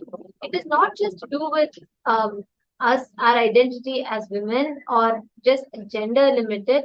Even empowering us to realize that we are divine, we are conscious, that we are not bound by these genders. And Swamiji brought in this whole thing. When we are fighting about, men or women, Swamiji is bringing this whole thing about 11 genders in Hinduism. Hinduism is rich with the knowledge that we have. There are so many powerful truths, powerful cognitions, and ways to exist. On Nithya Yogi, he shared very beautifully how this you're able to understand about this violence, right? Ma Nithya Yogi, you tell in the place where you live, how many times or you don't need to actually tell me, but just look inside you. What kind of different restrictions, discriminations, and abuses your leader have been a victim of? The one and only solution for this is Swamiji, and this revival is Swamiji. connectivity, here you have a huge possibility. Today, you can become a part of Maha Kailasa, be a part to really transform people's lives. You can be a part of saving many, many thousands of women's lives. We have so many people that are here who are actually survivors of so many emotional traumas, of the society discrimination that they have been. And is one only Swamiji who can help us, save us from this, and transform the entire society, the secular society. Now, all the YouTube viewers that are there with us, you all also can be a part of this. You can become part of this grand mission that Swamiji is doing. If you really think you have to be, really there should be a difference. There has to be a change in this world and real women empowerment has to happen, then become part of that cause today. And take the step now. And every one of you that are here, you can put your intention beside to be a part of the and you all can sign up in the link. Just go check it. You all can go to sksjp.org/contribute and please sign up there. Please let us know your intention. You can be part of the and now with this, it is time for all of us to get ready to enter into the Bhava Samadhi Darshan. I know everyone sitting here are waiting to receive the Bhava Samadhi Darshan. Today, we are going to be having the darshan of the forms of Paramashiva, the ferocious forms of Paramashiva, as Virabhadra, as Samhara Murthy, as Matsya Samhara Murthy, and Simhagna Murthy, and a lot of different forms of Paramashiva. So let us all get ready to the darshan. And just as we are entering the darshan, because every one of you, please settle down. We are going to be entering into darshan, and darshan is the sacred space, the most powerful sacred space for us to experience, tap, open the doors to our highest wisdom as divine, whatever we call it. And that's your space of oneness with Swamiji. Normally, we all go and see deities in temples, but it is not easy for us to connect that ultimate consciousness with deities. Not because the Achavataras deities are not powerful, but because human beings are not matured enough to experience that higher state of consciousness through Achavataras. And therefore, out of that supreme compassion, the Nijavatara, physical embodied form intends to bridge that gap between human beings and the Achavataras and the divine. And they bridge this gap and take us through. So all the participants that are sitting here during the Bhava Samadhi Darshan,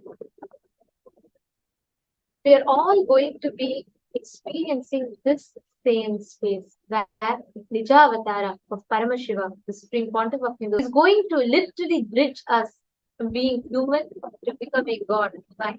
And this space is the most powerful space where you are extremely you're extremely malleable, means you can be molded into divine. And in this space, whatever you set as your intention, that just becomes present inside you.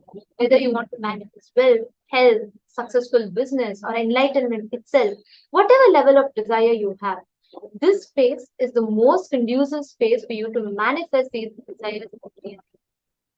That process is what we call as Shaktini Pada, where the bridging of the gap between human to divine happens, and only an avatar can do that.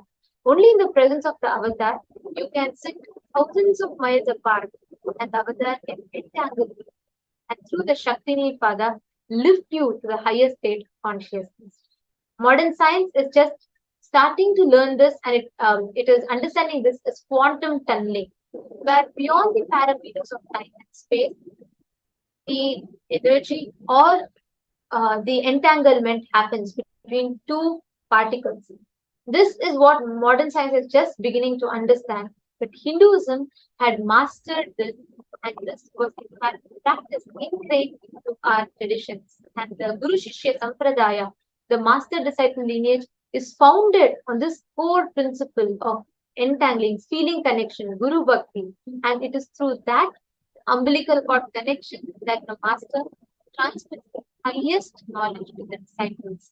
And every one of us that are sitting here, we are going to be experiencing this same space during the Bhava Samadhi Darshan. And all you need to do is just sit in this space. One is going to manifest. Avatar is going to manifest the different samhara murtis for all of us. And ferociously awaken the ferociousness in us so that we can experience the real empowerment in us, and so that we can experience that real powerfulness to have the ability to break from any kind of impossibilities or fear of failures that we might have been facing in the past. Understand today is very, very, very powerful darshan. Now let us all get ready for the darshan. Please sit. Their head, neck and spine in a straight line.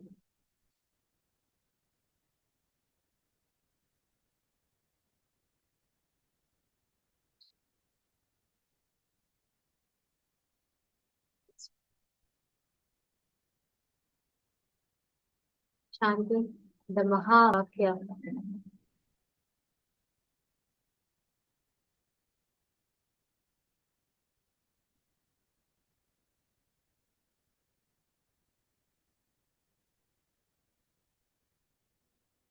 Meditate on the form of Swamiji in your Anandaganda, connecting with the Nijavatara, the living embodied form As Paramashivam, inhale and exhale.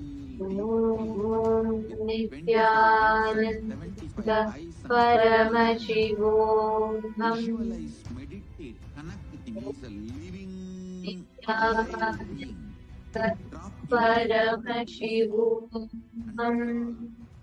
Remember, you Om are Salokya means you are formed in this form. Paramashivam. I am initiating Salokya Mukti.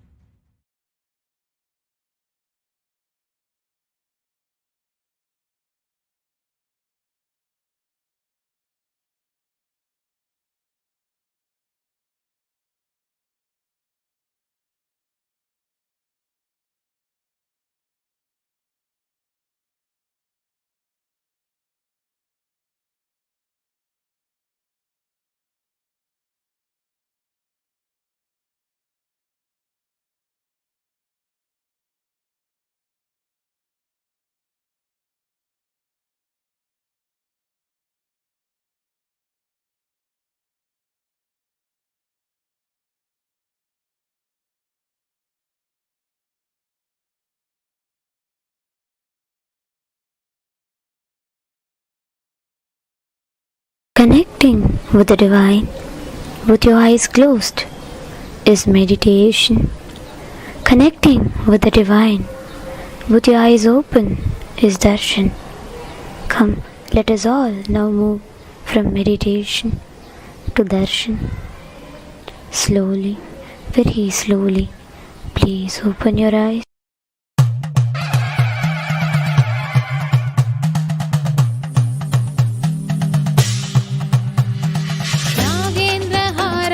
त्रिलोचनाय भस्माङ्गरागाय माहेश्वराय नागेन्द्रहाराय त्रिलोचनाय भस्माङ्गरागाय माहेश्वराय नित्याय शुद्धाय दिगम्बराय तस्मै नकाराय नमः शिवाय नमः शिवाय नमः शिवाय नमः शिवाय नमः शिवाय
पञ्चाक्षरमिदं पुण्यं यः पठे शिवसन्निधौ शिवलोकमवाप्नोति शिवेन सह मोदते शिवेन सह मोदते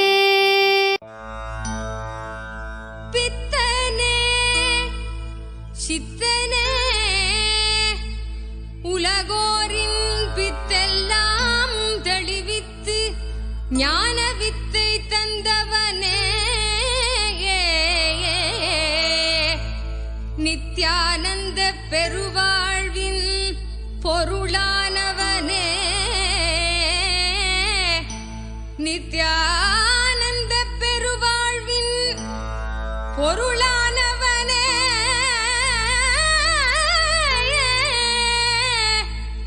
தியானக்கரம் நீட்டி எம்மை ஆண்டு கொண்டவனே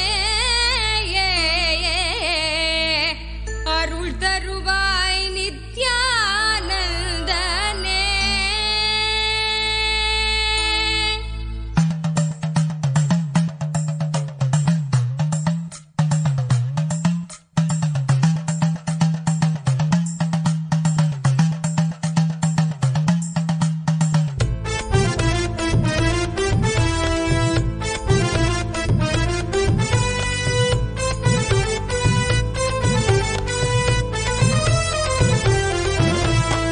தங்கமலை வந்த மகாதேவிகமாய் நின்றவா அண்டத்துக்கு நித்யானந்த தியானம் தந்தவா.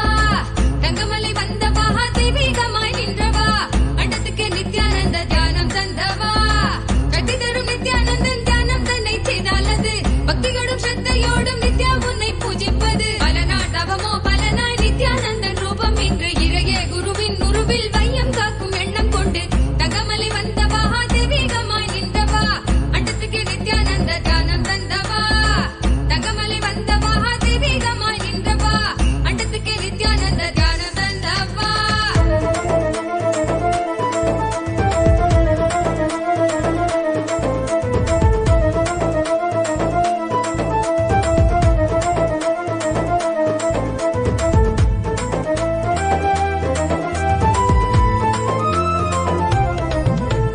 சொர்க்கம் என்றாலே அன்பு வழிதானே என்றே நீ உற்சாகமாக உணர்த்திட இன்பம் கண்டோமே. சொர்க்கம் என்றாலே அன்பு வழிதானே என்றே நீ உற்சாகமாக உணர்த்திட இன்பம் கண்டோமே.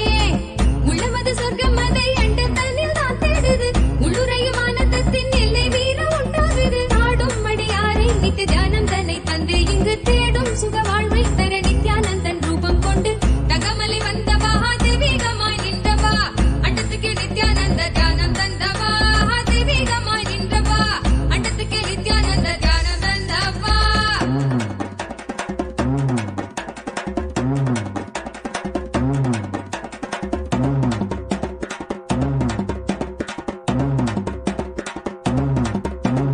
உள்ளுக்குள் உண்டாகும் நித்ய ஆனந்தம் கண்டாலே உள்ளம் தெய்வீகம் கொண்டாடும் என்றாய் நித்யானந்தா நீ.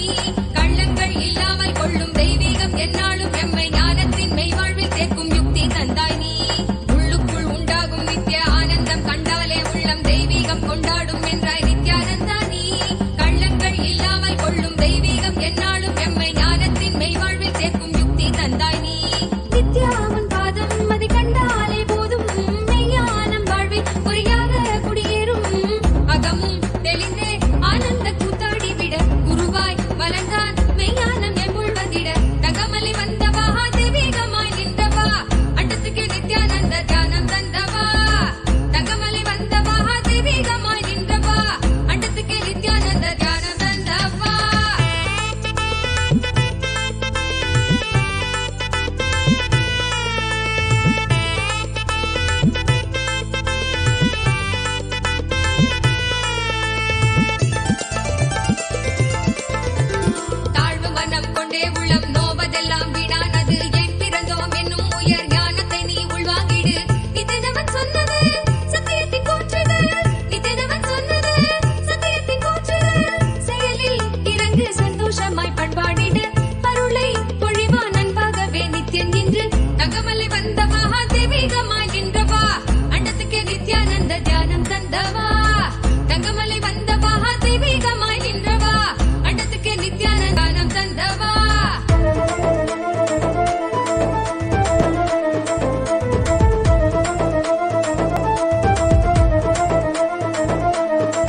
நித்திய தந்த வழியுது அகந்தை ஓடிவிட ஆனந்தமாய் ஆடிடு ஆனந்த வாழ்வு காண நித்திய தந்த வழியுது